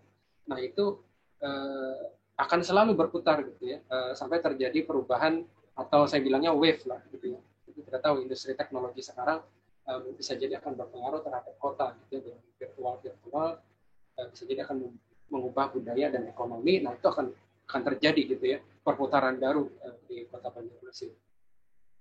Nah, lalu ini sebenarnya berbicara proses, ini saya memberanikan diri gitu. Kira-kira prosesnya itu apa gitu. Jadi prosesnya ini ya kurang lebih adalah interdependensi. Jadi satu dengan lainnya terkait gitu, antara eksistensi dengan kompetisi tadi berbasis ekonomi dan eksistensi budaya yang akan selalu terjadi di Kota Banjarmasin. Gitu. Proses eksistensi itu ya seperti rumah tadi itu merupakan pola-pola yang lama gitu diulangi kembali atau direpetisi lagi, atau adopsi-adopsi seperti ada yang ingin masih rumah hubungan tinggi gitu segala macam, ada beberapa yang baru cuman dia tidak menjadi fasilitas ini ya, fasilitas sifatnya individual. Jadi misalnya fasilitas kantor kelurahan, kemudian fasilitas kesehatan atau puskesmas itu tuh mulai diadopsi arsitekturnya gitu sebagai bentuk eksistensi budaya. Nah, tentunya kalau yang kompetisi, kalau melihat ini ada substitusi dan eliminasi ini dengan latar ekonomi. Latar ekonomi sendiri kalau kita bicara ya Kota Banjarmasin dengan kepadatan yang cukup tinggi dan batas administratifnya sudah penuh begitu terhadap pembangunan kotanya, maka yang terjadi adalah rumah-rumah mungkin dibeli kemudian berganti menjadi ruko, kemudian ada beberapa kompleks berubah menjadi mall, dieliminasi atau tergantikan menjadi fungsi-fungsi baru, dan bentuk-bentuknya juga sangat berpengaruh begitu terhadap tren kotanya gitu. Layaknya yang saat ini terjadi adalah perubahan rumah-rumah itu menjadi coffee shop gitu buat anak-anak muda nongkrong dan segala macam. Nah, itu asas ekonomi yang muncul, tetapi ada yang masih mengedepankan gitu ya nilai-nilai kelokalan yang menempelkan elemen-elemen atau rasa ruangnya seperti zaman dulu. Gitu. Ada beberapa yang di Kota Banjarmasin. Nah, memang kalau kita bicara proses terbentuknya gitu, ini memang ada proses interdependensi gitu, baik dari elemen ruang yang di fase era kerajaan dengan versinya dia, era kolonial dengan versinya dia, di era pasca kemerdekaan juga dengan versinya dia, dan otonomi dengan versi tersendiri. Jadi ini memang antara membuat peluang berkembang sebuah ruang gitu, atau justru membuat peluang munculnya elemen-elemen baru gitu, seperti ruang terbuka publik linear tadi di era otonomi. Lalu apakah selesai begitu ya? Nah, ini seiring dengan waktu memang kalau kita bicara mengkota gitu ya, kita mungkin atau Bapak Ibu sudah dapat gambaran gitu ya, konsep kota di Kota Banjarmasin pada era kerajaan itu belum ada. Gitu. Memang mengkota itu saat ada era kolonial dan ya, beranjak pelan lah gitu ya, tidak menukik langsung jadi sebuah kota itu pada pasca kemerdekaan. Jadi saat ini Kota Banjarmasin itu penting gitu, memikirkan bagaimana kesinambungan yang tadi eksistensi dan terjadi kompetisi ini. Karena isu yang terbaru di tahun 2021 itu adalah isu banjir gitu. Ini kalau gambar di atas mungkin Bapak Ibu lihat itu plat mobil orang saat melintas banjir itu pada copot gitu. Jadi akhirnya dipajang sama relawan lah di sini. Dan beberapa banjir dan genangan Kota Banjarmasin itu sendiri juga berdampak. Tidak banjirnya sih memang tidak terlalu tinggi gitu, tapi dia menggenang sampai 1 minggu. Nah, ini jadi satu bencana tersendiri juga karena aktivitas jadi terhambat dan bisa dikatakan hampir lumpuh gitu ya kotanya kalau itu berlanjut terus-menerus selama 1 bulan. Yang pojok kanan atas ini lokal gitu ya, kontrol sosial lokal. Jadi ombak itu, jadi kadang-kadang kan airnya nggak tinggi, naik mobil itu biasa-biasa aja gitu ya. Jadi terabas saja lah istilahnya. Nah itu sebenarnya ada kontrol dari masyarakat gitu. Ombak itu masuk toko dan merusak pintu dan segala macam. Jadi satu bencana tersendiri juga gitu saat awareness masyarakat terhadap kota ini tidak paham gitu bahwa akan terjadi di musim-musim tertentu. Banjarmasin itu memiliki elevasi air laut itu lebih tinggi gitu, dan itu bisa masuk ke kota dan itu bisa terjadi 1-2 hari. Ditambah lagi ada isu strategis IKN Banjarmasin atau Kota Banjarmasin khususnya Kalimantan Selatan gitu ya, secara umum menjadi gerbang selatan untuk IKN, dan pada saat ini juga Banjarmasin itu sudah masuk jadi bagian metropolitan gitu yang dikembangkan oleh pemerintah pusat menjadi Banjarbahula gitu. Jadi ada Banjarmasin, Kabupaten Banjar, Banjarbaru, Maritokuala, dan Kabupaten Tanah Laut gitu, yang mana Kota Banjarmasin dan Kota Banjarbaru sebagai inti dari pusat metropolitan. Nah, ini menjadi isu kontemporer gitu, selain jadi isu kebencanaan. Kalau kita bicara isu bencana nih, isu genangan ini kampus ULM di Desember 2021 kemarin masih hangat gitu. Jadi seluruh kampus lantai 1-nya itu masuk air. Jadi ya tidak tinggi sih gitu, tapi ini juga cukup menghambat aktivitas akademik. Dan tentunya perumahan-perumahan yang ada di sekitarnya itu juga bermasalah gitu. Dan kebetulan saya tinggal di sebelah kampus gitu. Jadi perumahan di sebelah kampus dan ya terdampak juga di Desember 2021. Nah, menariknya pada Januari 2021 itu di Banjarmasin Selatan dan Timur pada awal tahunnya, sedangkan pada akhir tahunnya yang di timur itu tidak terdampak begitu. Karena di Banjarmasin itu punya 2 kondisi, satu pasang surut, kemudian ada lagi dampak genangan yang terjebak gitu di ruang rawa. Nah, ini yang sampai 1 minggu lebih, khususnya di Banjarmasin Timur dan Selatan. Kemudian ada isu kebencanaan lain begitu seperti kekumuhan. Ini alhamdulillah Banjarmasin dari 700-an hektar itu menjadi 56 hektar, berhasil mengurangi di 7 RK kekumuhannya. Dan isu kebakaran seperti Bapak Ibu yang tahu, itu mungkin ada yang tahu Banjarmasin itu paling banyak damkarnya gitu. Kayaknya ratusan lebih gitu pemadam kebakarannya, setiap gang itu punya gitu, dan antusiasmenya sangat tinggi. Kemudian isu yang terakhir itu isu budaya bermukim. Nah, ini yang memang tarik-menarik, tapi memang sudah ada beberapa kajian-kajian seperti rumah lanting, rumah bantaran sungai itu mau diapa dan dikembangkan. Nah, kalau kita bicara Banjarmasin sebagai kota air gitu ya, khususnya dalam kota Sungai Rawa, ini adalah peta jalan penelitian yang sedang dilakukan saat ini adalah kajian terhadap rawa. Gitu. Tetapi kalau yang lalu-lalu ini dimulai dari tesis, dari tipe morfologi, sampai kepada beberapa transformasi gitu, untuk menjelaskan bagaimana kota Sungai Rawa ini ada gitu, dan harus memiliki kebijakan tersendiri di dalam pengelolaan kotanya.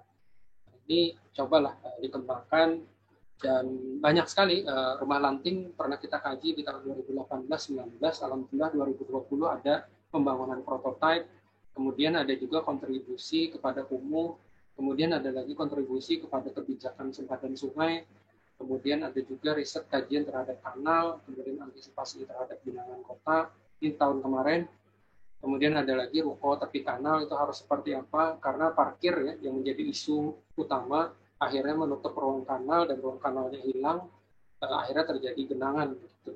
Ini seperti apa juga nih sudah sedang dilakukan kajian. Kemudian ada juga beberapa kajian-kajian kecil lainnya. Yang semua itu memang tidak saya sendiri gitu. Jadi ada lab studio arsitektur di kampus FTUNM, itu beberapa dosennya juga antusias gitu untuk mengkaji khususnya untuk Kota Banjarmasin. Nah, jadi apa yang bisa digagas konsep ini memang saya tidak bisa kontekskan dulu gitu terhadap Nusantara. Tapi kalau kita bicara Kota Sungai Rawa sendiri, paling tidak gitu ya ada interdependensi antara konten dan konteks.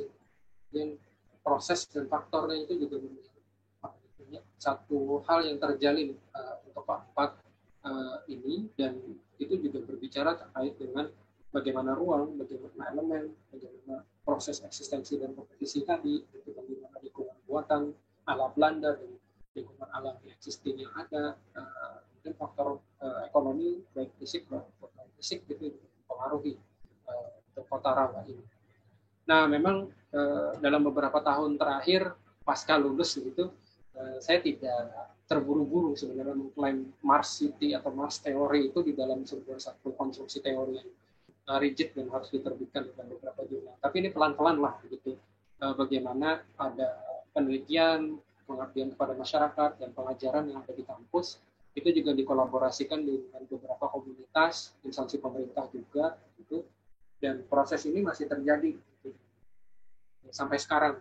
Saat ini memang berproses gitu Banjarmasin untuk mencari format mengkota dengan ala Kota Sungai Rawa yang tentunya ini akan memakan proses yang panjang. Jadi untuk landasan konseptualnya saya rasa masih belum valid, perlu banyak diskusi, dan mudah-mudahan hari ini menjadi juga bahan diskusi bersama bagaimana kota-kota air yang ada di Indonesia secara umum gitu ya, atau Kota Sungai Rawa di Banjarmasin ini bisa berkontribusi menjadi satu peradaban konsep gitu, kota Nusantara.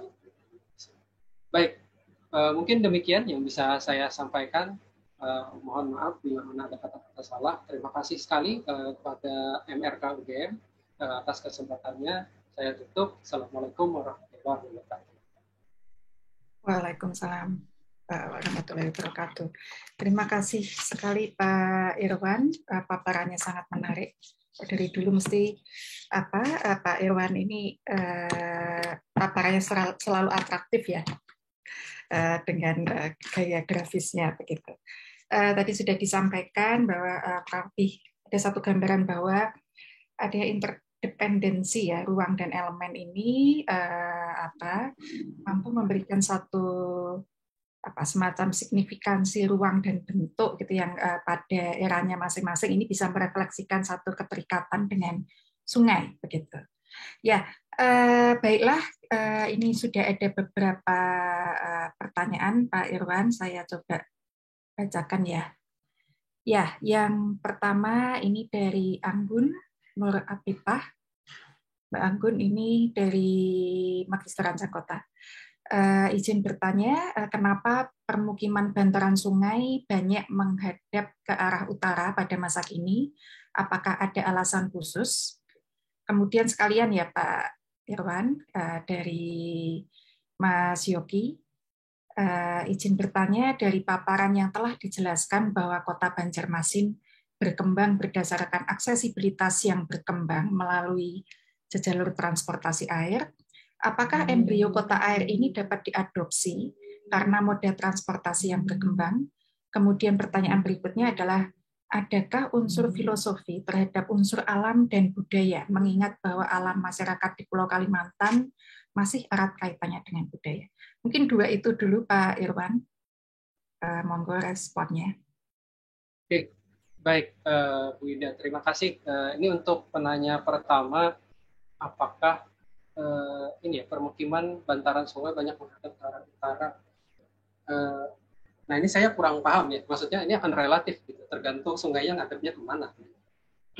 Jadi hulu hilirnya mungkin untuk kasus tertentu siapa tahu menghadap ke arah utara. Tapi kalau dikontekskan Banjarmasin, saya rasa semua arah ada, karena sungainya kan semeraut ya. Jadi mau kiri mau kanan gitu ya, kemudian mau utara, selatan, barat, timur itu ada. Gitu.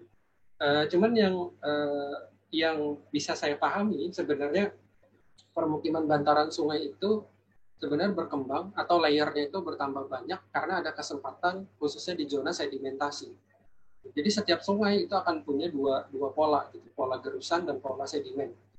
Nah biasanya secara logis begitu pada pola gerusan itu berdasarkan kearifan lokal masyarakat sini mereka tidak mau, gitu, karena pasti akan terjadi istilahnya rusak dan lain-lain, gitu. Ombak itu akan selalu ke sana. Sedangkan di pola sedimen, nah ini kesempatan. Jadi memang cenderung khusus di Kota Banjarmasin yang saya tahu kasusnya adalah zona-zona sedimentasi ini ditambah lagi dengan penumpukan sampah. Gitu. Jadi dibuang ya sampahnya di mana-mana lah gitu ya. Dan tidak hanya masyarakat sana yang membuang sampah, tapi sampah yang tersangkut akibat area sedimen tadi. Gitu. Akhirnya memadat dan ada lagi kesempatan ruang. Nah mereka nambah lagi rumahnya gitu ya sampai ada area jenuhnya. Area jenuh ini sebenarnya sama halnya dengan area mendering sungai. Itu kalau kita melihat perilakunya, sungai punya kecenderungan kalau satunya dirubah atau area ujung sana dirubah, bawahnya akan terdampak gitu. Maka mendering inilah yang perlu dibaca sebagai bentuk bentuk kesesuaian lah gitu ya, bagaimana penempatan pola permukiman. Tapi setahu saya kalau ke arah utara ya mungkin dalam kasus-kasus tertentu ada begitu ya. Cuman kalau spesifik harus ke arah utara di Banjarmasin sepertinya tidak ada.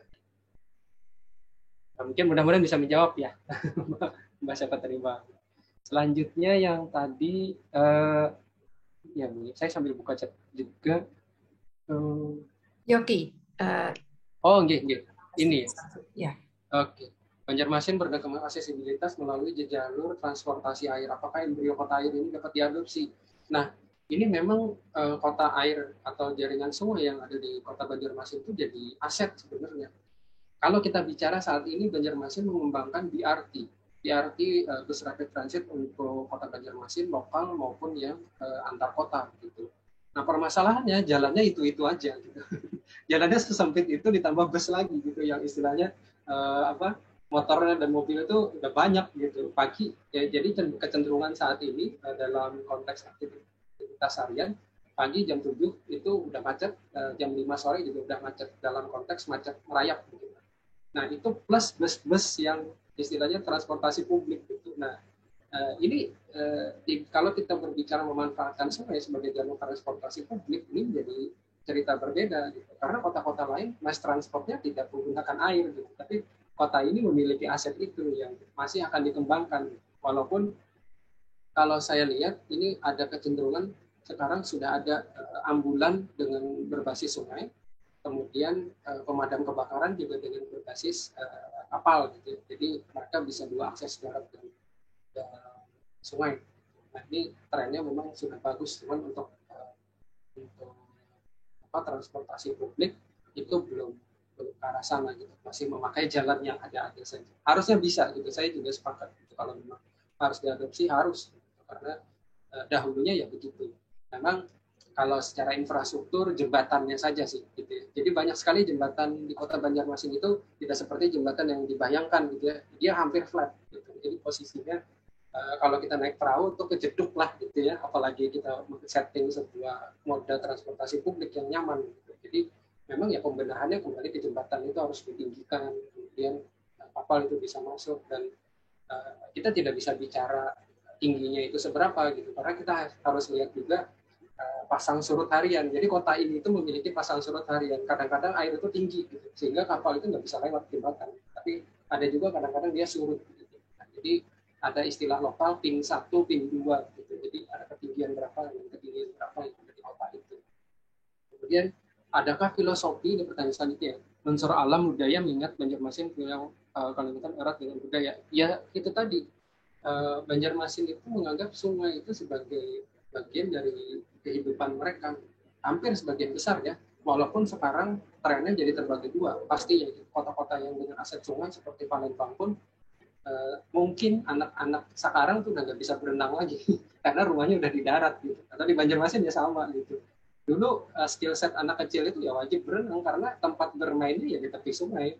Kalau sekarang udah kayaknya hampir nggak bisa gitu. Bahkan orang tuanya jangan khawatir gitu ya, sama air sungai atau ketelan sama air sungai bisa sakit perut. Dulu nggak gitu ya. Jadi ya ini satu apa istilahnya filosofi pastinya ada. Jadi filosofi dalam konteks kota, ruang sungai itu menjadi salah satu orientasi gitu. Dan banyak kegiatan yang istilahnya menggunakan sungai sebagai menjadi bagian elemen dari sebuah acara ritual maupun dalam penempatan tertentu.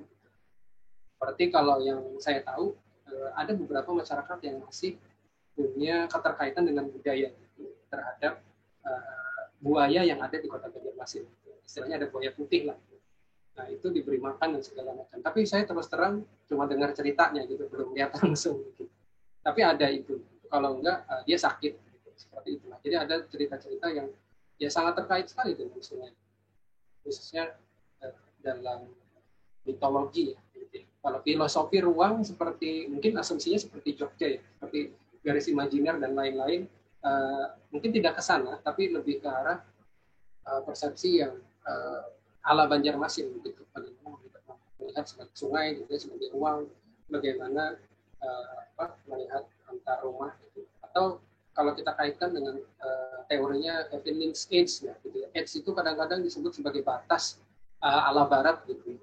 Batas itu disebutkan di situ kalau nggak rel kereta api, jurang, atau sungai. Gitu. Nah di Banjarmasin itu tidak berlaku teorinya Kevin Lynch karena seberang sungai dan seberang sungainya lagi itu menjadi satu. Kadang-kadang mereka saudaraan gitu ya, ada keterkaitan keluarga. Kadang-kadang juga mereka ya kayak nyebrang jalan lah nyebrang sungai gitu. Bahkan rumah lanting yang bertambah awalnya di seberang bisa nyebrang ke sebelahnya gitu. Nah itu batas itu menjadi rancu gitu ya. Walaupun sekarang ada juga batas administratif Kota Banjarmasin ada yang berbasis pemotongannya itu di sungai gitu. Itu yang kadang-kadang lucunya adalah kalau sebuah penataan itu berbasis RT atau berbasis kelurahan, maka hanya satu sisi yang ditata, sisi sebelahnya karena administratifnya berbeda, maka tidak tertata. Kurang lebih seperti itu pengalaman saya waktu penanganan kumuh. Nah ini jadi lucu ya, padahal enclosure sungai kan kiri dan kanan, dia layak seperti streetscape gitu. Nah itu yang menarik sih, harus dipahami bahwa kiri dan kanan ini jadi satu kesatuan, sungai menjadi satu. Oke, mungkin itu Bu Ida yang bisa saya baik, terima kasih Pak Irwan. Semoga sudah memuaskan jawabannya Pak Irwan tadi. Oke, berikutnya ada Hairil Sidan dari MS PSAPPK. Ini cukup panjang. Apakah mau bertanya langsung Pak Hairil? Saya tawarkan ke Pak Hairil Sidan.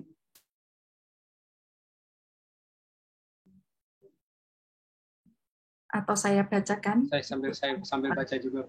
Ya, pada intinya paparan yang sangat menarik dan menambah wawasan mengenai konsep kota sungai di Banjarmasin.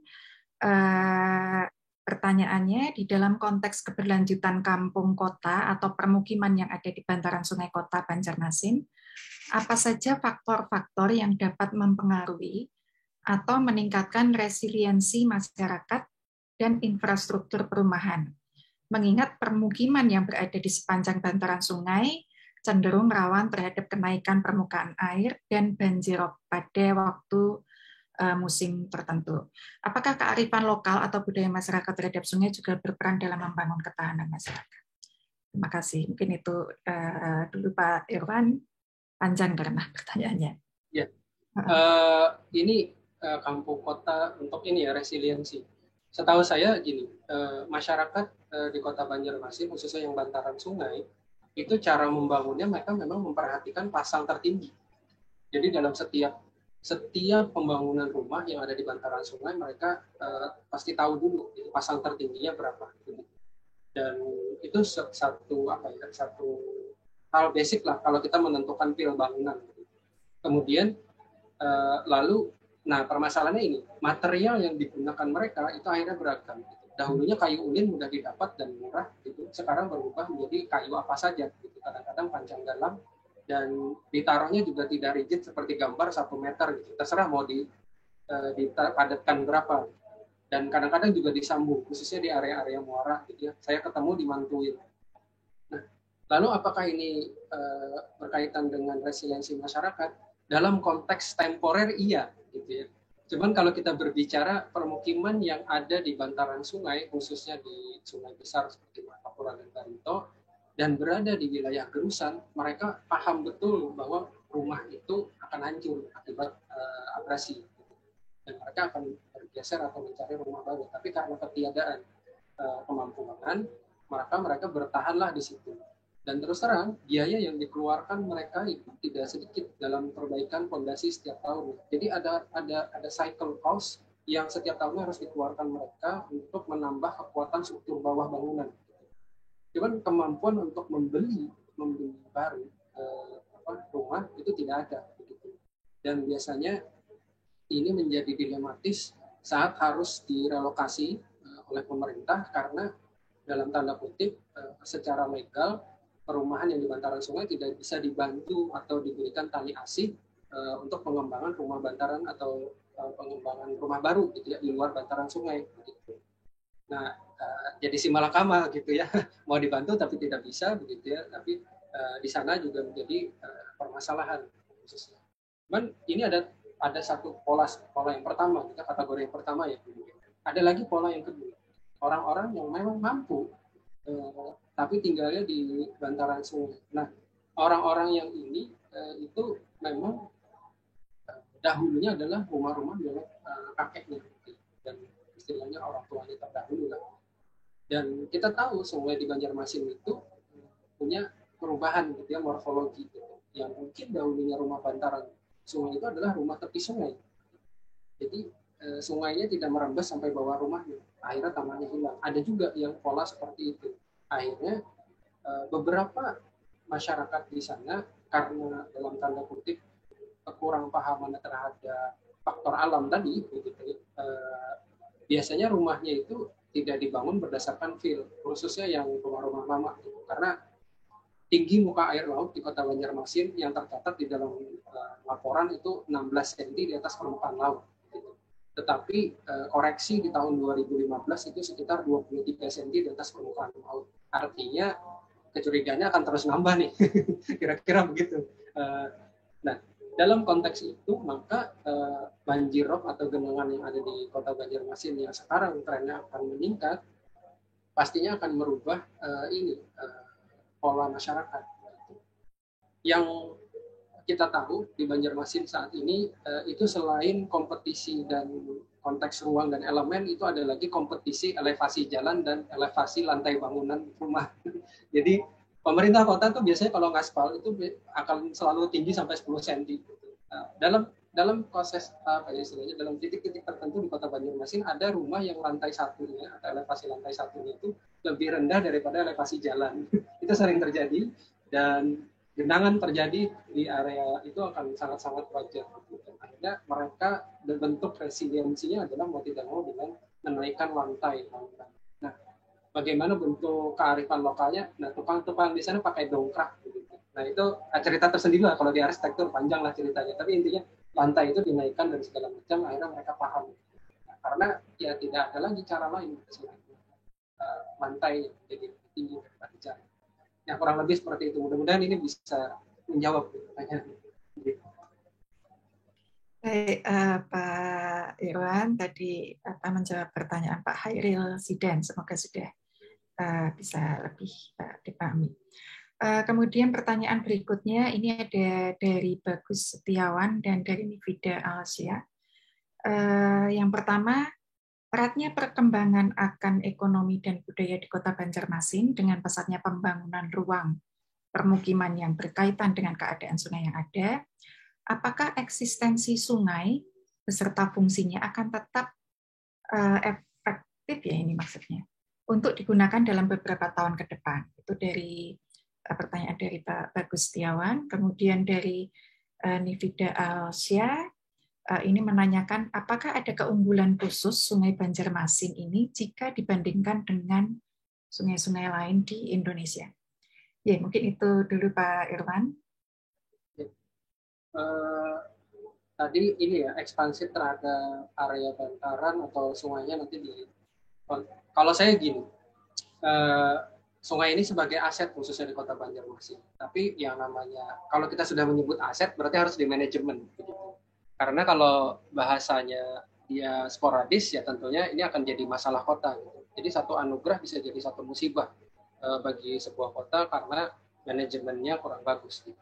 Nah, lalu bagaimana untuk existing saat ini? Nah, pastinya yang saat ini itu harus dikelola dengan baik, khususnya rumah-rumah bantaran yang mana, begitu ya, yang istilahnya masuk di dalam kategori yang mencemari lingkungan dalam tanda kutip berdampak terhadap lingkungan, itu harus dipilah begitu. Nah, ini kalau kita bicara tadi umur Kota Banjarmasin ya, umur Kota Banjarmasin hampir 5 abad atau 500 tahun. Aturan main dari sempadan sungai itu muncul di tahun 1991. Berarti berapa ratus tahun tuh Banjarmasin belum dianggap ilegal lah, istilahnya untuk permukiman bantaran. Muncul peraturan bantaran 93 dipermenkan, sekarang kalau tidak salah di tahun 2015, 28-2015 antara sempadan sungai dan danau. Nah, akhirnya menyebutkan itu di dalam peraturan tersebut bahwa dari sempadan itu diukur dari tanggul kalau di dalam kota kalau tidak salah 3 meter atau di luar kota itu 10 meter. Nah, kalau kita berasumsi 3 meter saja, maka habislah semua bantaran, gitu ya, permukiman bantaran yang ada di Kota Banjarmasin, di tepi sungai. Nah, permasalahan yang lain adalah identifikasi dari bahasa peraturan tadi adalah tanggulnya itu yang mana, nggak ada.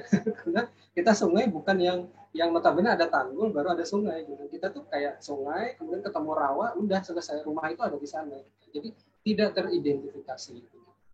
Nah, lalu menariknya adalah saat sungai di Kota Banjarmasin itu disiring. Nah, sehingga adalah siring menjadi satu batas fisik infrastruktur yang jelas yang diasosiasikan seperti tanggul. Nah, di sini tentunya siring datangnya terlambat.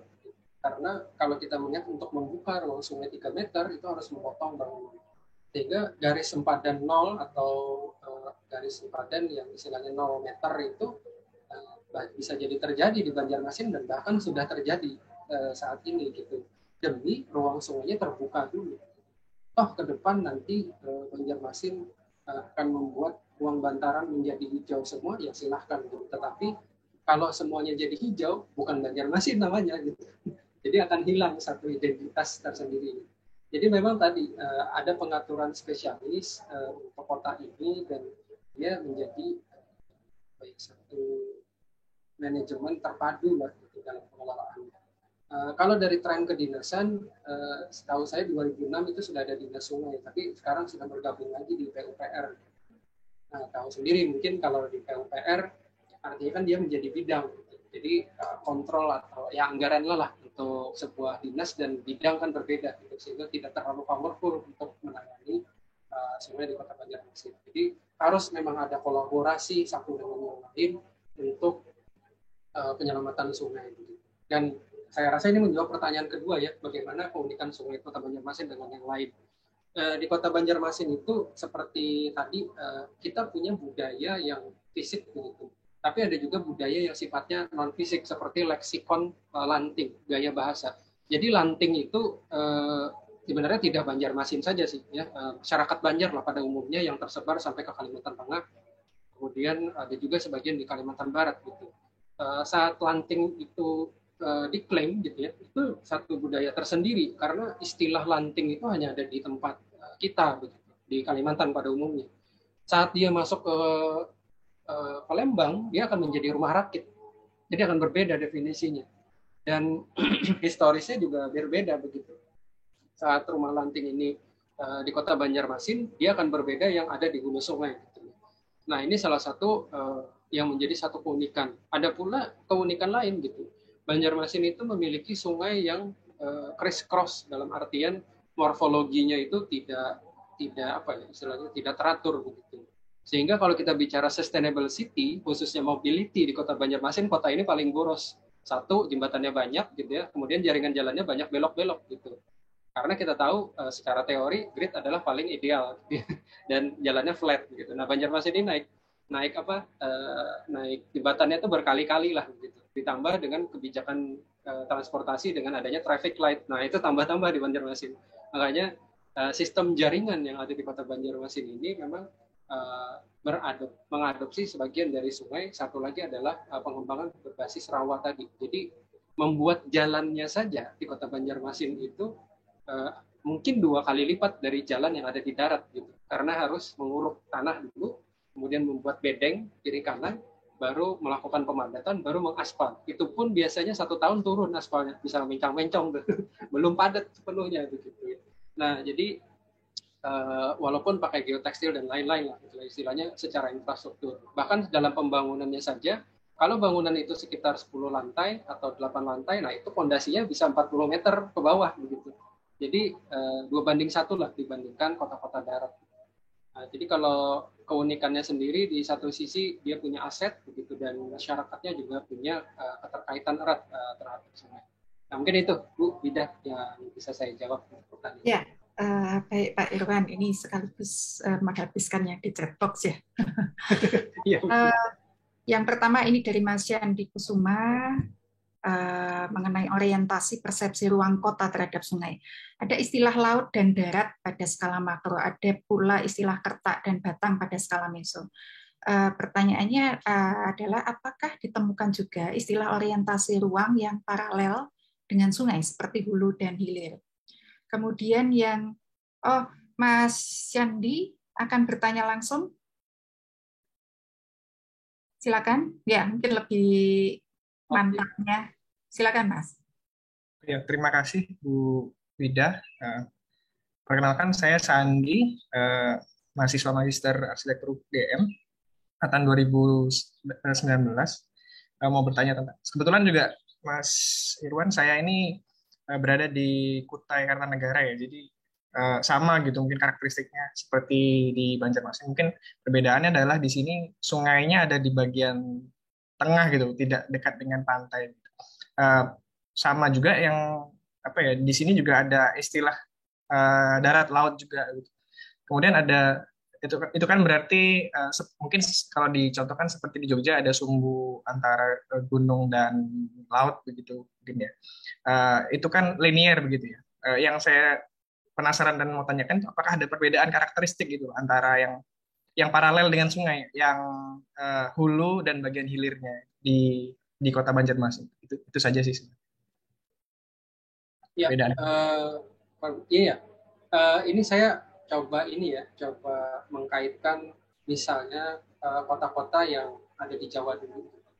Memang kalau kita lihat bentang alamnya berbeda, satu gitu.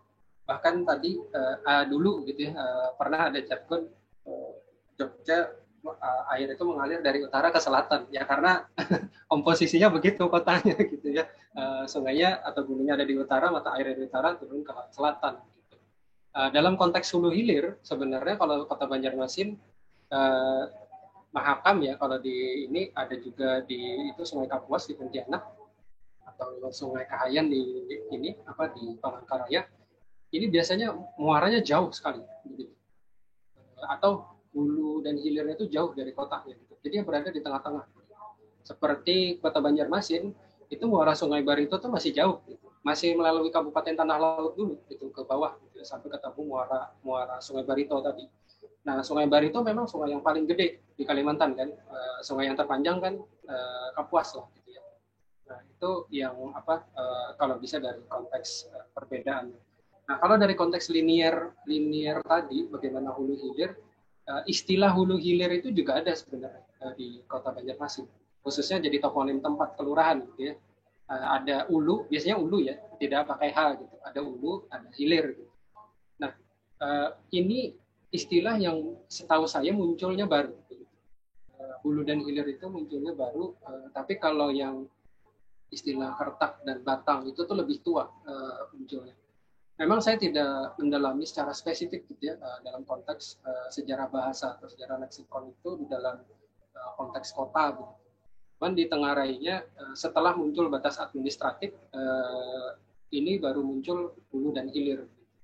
Nah memang hulu dan hilir di Banjarmasin juga jadi rancu karena ya tadi sangat jauh hulunya begitu. Karena hulunya itu beberapa gunung itu beberapa sungai itu ada di Pegunungan Meratus dan beberapa lagi di pegunungan yang ada di Kalimantan Tengah, jauh sekali.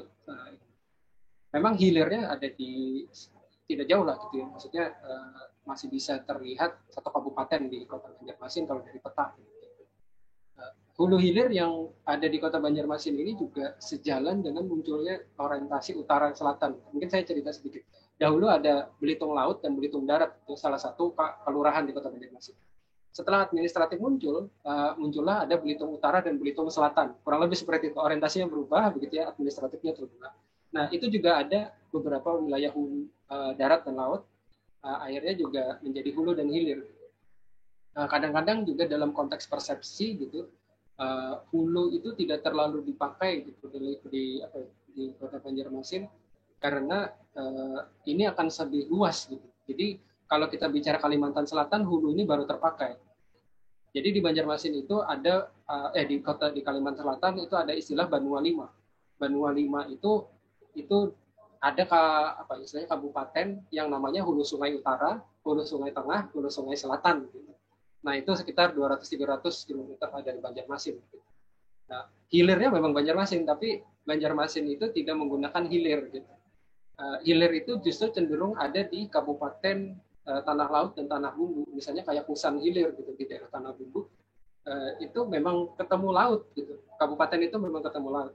Jadi di akhirnya istilah hulu hilir itu hampir gitu ya, tidak populer gitu. Walaupun ada gitu, tapi tidak populer sampai menjadi toponim kelurahan tertentu. Yang ada memang kelurahan dengan toponim nama sungai. Misalnya contoh sungainya namanya Sungai Jingah, akhirnya kelurahannya jadi Sungai Jingah gitu.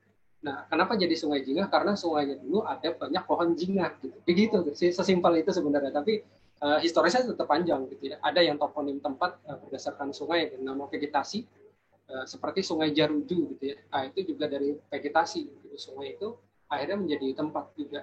Nah, mudah-mudahan bisa menjawab ya Mas Andi. Karena di sana kurang lebih sama ya, di Tenggarong, Samarinda juga kurang lebih seperti itu juga karakteristik. Iya Mas. Terima kasih Mas. Ya sama-sama. Terima kasih Mas Yandi, Pak Irwan. Saya coba tuntaskan ini yang di chat box. Yang pertama dari Ibu Elvianti Sembiring. Bagaimana penanggulangan banjir pada permukiman sepanjang bantaran Sungai Banjarmasin? Apakah hanya penanggulangan sementara ketika terjadi musim banjir atau ada penanganan yang berkelanjutan? Kemudian dari Reza Renaldi, ini apakah pada masa Kesultanan Banjar sudah ada pola kota di area non bantaran sungai? Namun pola kota Banjarmasin ini lebih terlihat setelah adanya intervensi yang kuat pada masa kolonial. Mengapa demikian? Nah, ini dua pertanyaan pendek Pak Irwan. Monggo dipersilakan. Mungkin saya bicara yang isu mitigasi dulu, Elvianti.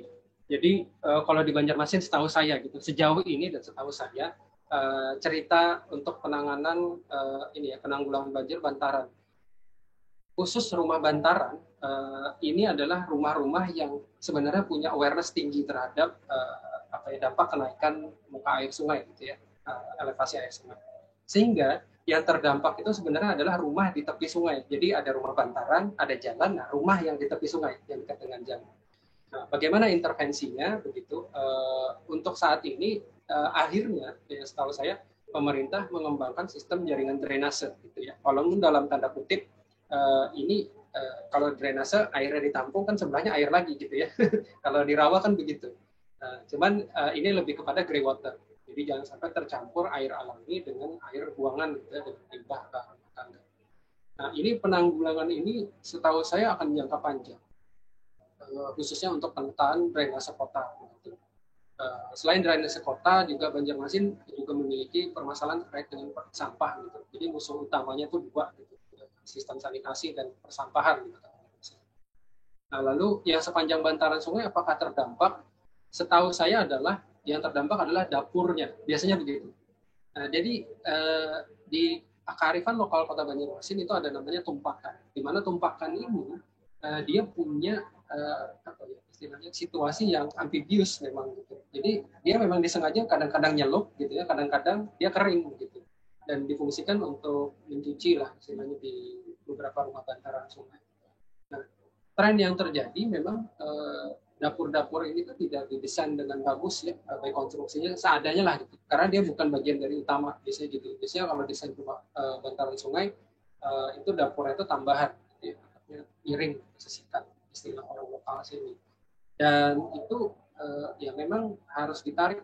Jadi tidak bisa lagi rumah bantaran itu dalam notabene sebagai rumah baru gitu di Kota Banjarmasin. Jadi semenjak adanya peraturan itu dan saya tahun 2018 ya pernah bikin jurnal untuk kebijakan pembangunan itu bersama Pak Adi, bahwa rumah-rumah yang berada di tahun 91 ke atas itu harus ditinjau ulang gitu. Karena dia membangun saat undang-undang itu ada. Tapi yang di bawah undang-undang 91 ya status quo gitu. Jadi akan dipilah gitu, bagaimana situasi itu bisa dibicarakan. Misalnya dia fasilitas publik atau dia masjid dan segala macam atau langgar di tepi sungai, maka dia boleh gitu dibanding. Tapi saat dia di atas 91, nah dia itu akan ditinjau ulang. Apalagi dia menggunakan konstruksi beton. Nah, itu yang tidak dibenarkan. Jadi pada dasarnya tipologi terbaik yang ada di Kota Banjarmasin itu sebenarnya bukan tipologi yang ada bantaran sungai, tapi rumah yang menghadap sungai. Nah, jadi kalau dengan model seperti itu, insya Allah sih banjir tidak ada, karena polanya dengan sistem panggung tadi. Mudah-mudahan ini bisa menjawab. Lalu penanganan berkelanjutan banjir sepertinya sudah dilaksanakan gitu dengan adanya peraturan dari Bapak Wali dan segala macam, dan akibat Banjarmasin kebanjiran juga tahun 2021. Jadi semua sudah bergerak tuh. Ya mudah-mudahan dengan momentum itu beberapa sungai dibuka dan beberapa peraturan saat itu juga saat dilakukan instruksi dari Pak Wali, bangunan jembatan yang menutupi saluran air itu banyak sekali yang dibongkar, dan itu sifat gotong royongnya juga bagus gitu. Dari BPK bahkan dari komunitas masyarakat gitu untuk mensterilkan lagi gitu drainase gitu. Lalu untuk pertanyaan kedua, ini ya pola kota non bantaran. Jadi Banjarmasin itu yang non bantaran kalau di era kerajaan itu hampir-hampir tidak ada. Gitu. Jadi lahan pertanian. Jadi pada masa dulu para warganya begitu misalnya yang bukan terah Kesultanan Banjar itu mereka pakai perahu gitu ya. Kemudian mereka bertani di daerah rawa. Gitu. Makanya pertanian kan pertanian rawa. Ada rumah-rumah sementara sebenarnya, rumah sementara yang sifatnya bukan lumbung ya, gubuk lah sederhana gitu ya sebagai tempat transit. Habis itu mereka pulang lagi gitu. Dan itu terkenal dalam cerita Jukung Sambang, satunya Jukung apa begitu. Jadi perahu itu memang diperuntukkan untuk warga beraktivitas ke lahan pertaniannya dan kembali lagi gitu. Dan rumahnya memang cenderung di bantaran sungai karena pada saat itu sungai itu ya seperti jalan tol gitu. Jadi semuanya ada gitu. Bahkan kios-kios atau komersil gitu ya pada saat itu semuanya di bantaran sungai gitu. Biasanya untuk membangun kios di bantaran sungai itu berizin ke rumah di tepi sungai yang punya gitu. Nah, kalau kita bicara komposisi bangunan tradisional tadi yang di awal, itu paling belakang itu area istilahnya kayak kolam ikan gitu ya sama hutan gitu. Jadi di dalam kafling rumah tradisional itu di depannya itu tuh biasanya ada pekuburan gitu. Jadi pekuburan pada masa lalu itu kalau keluarganya dikuburkan itu di depan halaman rumah mereka gitu. Jadi ada alkah yang ada di area depan, kemudian ada rumah tradisional, di belakang rumah tradisional itu masih ada kolam, biasanya membuat ikan dan segala macam ya tambak. Kemudian ada kayak hutan produksi lah, hutan produksi apa ya, kebun lah gitu ya istilahnya tapi kebetulan ya semuanya sama jadi kayak area hutan. Nah untuk darat mungkin kalau di area kolonial, nah itu baru ada darat itu karena dikontrol. Jadi masyarakat yang rumahnya jauh-jauh itu semua tuh ditarik gitu ke tepi jalan biar mudah dikontrol sama mereka. Jadi ada sedikit intervensi juga saat itu dengan asas keamanan. Kurang lebih seperti itu ya. Mudah-mudahan bisa kita jawab. Ya Pak, makasih Pak. Mahasiswanya Pak Irwan.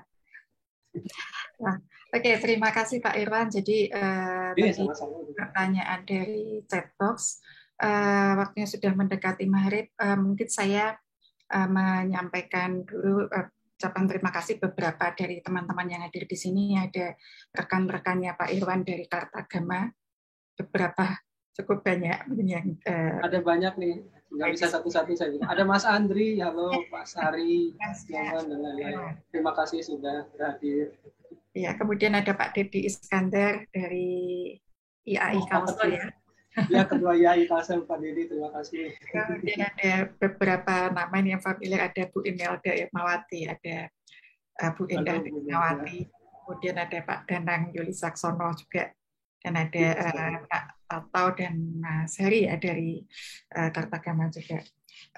Baik, mungkin dari mungkin dari hadirin mungkin bisa menyampaikan respon juga. Monggo Prof. Lalu Mulyadi mungkin ingin memberikan tanggapan beberapa kata respon gitu. Monggo. Saya merespon, mensupport terhadap, mengapresiasi terhadap Pak Dr. Ika dan Ika dengan acara ini. Mudah-mudahan ini berkelanjutan dan menarik sekali, ada ilmu baru yang kita dengar bersama. Kemarin dari saya terkait dengan latar yang datar begitu, yang tanah. Sekarang ini latarnya sangat kaya saja, sangat kaya tentang kota-kota kita yang ada di Indonesia. Jadi apresiasi saja saya terhadap kegiatan ini. Mudah-mudahan ke depan kami diundang lagi, Wida, supaya saya bisa mengetahui kota-kota di seluruh Indonesia ini. Jadi walaupun saya belum pernah ke sana, jadi saya tertarik ini melihat apa-apa parannya Pak Iwan tadi. Iya Pak, Banjarmasin Pak. Jadi saya tidak berkomentar, saya memberikan saran, saya mengapresiasi saja terhadap kegiatan ini, dan mudah-mudahan kami diundang kembali dalam acara yang lain, dan ini berkembang sesuai dengan apa yang disampaikan Pak Dr. Ika tadi terkait dengan mencari kota Nusantara tadi. Jadi polanya seperti apa, kemudian konsepnya bagaimana, sehingga nanti kita bisa berkontribusi banyak terhadap dunia arsitektur kota. Ya, saya kira itu dari saya, tidak menanyakan, saya sudah mendengar banyak pertanyaan dari teman-teman yang lain tadi. Dan cukup sampai di sini, mau maghrib juga. Ya. Terima kasih sekali Prof. Lalu terima kasih Pak Irwan. Jadi apa yang disampaikan Pak Irwan ini merupakan satu paparan dari satu bentuk kota Nusantara begitu ya, dengan segala bentuk perubahannya yang orientasinya ke sungai. Namun ke depan ini bagaimana karakter kota Nusantara ini bisa tetap ada begitu ya, tetap bisa dimiliki oleh Banjarmasin meskipun banyak permasalahan kota yang ini merupakan satu dampak juga dari perkembangan kota pada umumnya. Terima kasih sekali Pak Irwan. Saya kembalikan ke Pak Ika Putra untuk penutupnya. Biasanya yang nutup moderator, tapi alhamdulillah terima kasih Pak Irwan dan teman-teman yang sudah hadir. Banyak sekali yang saya tidak bisa menyebutkan satu persatu. Tetapi yang jelas insya Allah masih ada satu acara setelah Lebaran yang harapannya adalah sebenarnya ada kuliah yang tidak kita tayangkan dalam webinar yang akan kita sampaikan resumenya dan nanti akan mungkin dicocokkan dengan pembahasan Ustadz Muafiq ya yang sangat banyak berbicara mengenai Nusantara. Jadi apakah ada keklopan ini Islam Nusantara dan Kota Nusantara. Insya Allah menjadi ide menarik ini dari sebenarnya idenya teman-teman mahasiswa ini. Pak, gimana nih mengawinkan antara konsep sama-sama Nusantara, di mana di sini adalah kehebatan Islam yang berkembang di Nusantara yang insya Allah menjadi rahmatan lil alamin, dan satu lagi adalah kota-kota Nusantara yang merespon alam itu dari karunia Allah yang sangat khas yang tadi Prof. Lalu sebagai jangan-jangan kita akan jadi referensi dunia apapun karena kita merespon rahmatan lil alamin yang ada di Nusantara kita. Nah, tanggal 23 Mei hari Senin yang sama mudah-mudahan menjadi bagian ini, dan selanjutnya akan kita buat seri sangat tergantung Bu Diah Titisari sebagai Kaprodi. Matur nuwun Dan salam sehat, selamat berbuka. Mohon maaf kurang lebihnya. Assalamualaikum warahmatullahi wabarakatuh. Salam sejahtera. Waalaikumsalam warahmatullahi wabarakatuh. Mungkin foto dulu ya Bu Wida ya. Ya, Foto boleh. dulu ya. Ini boleh.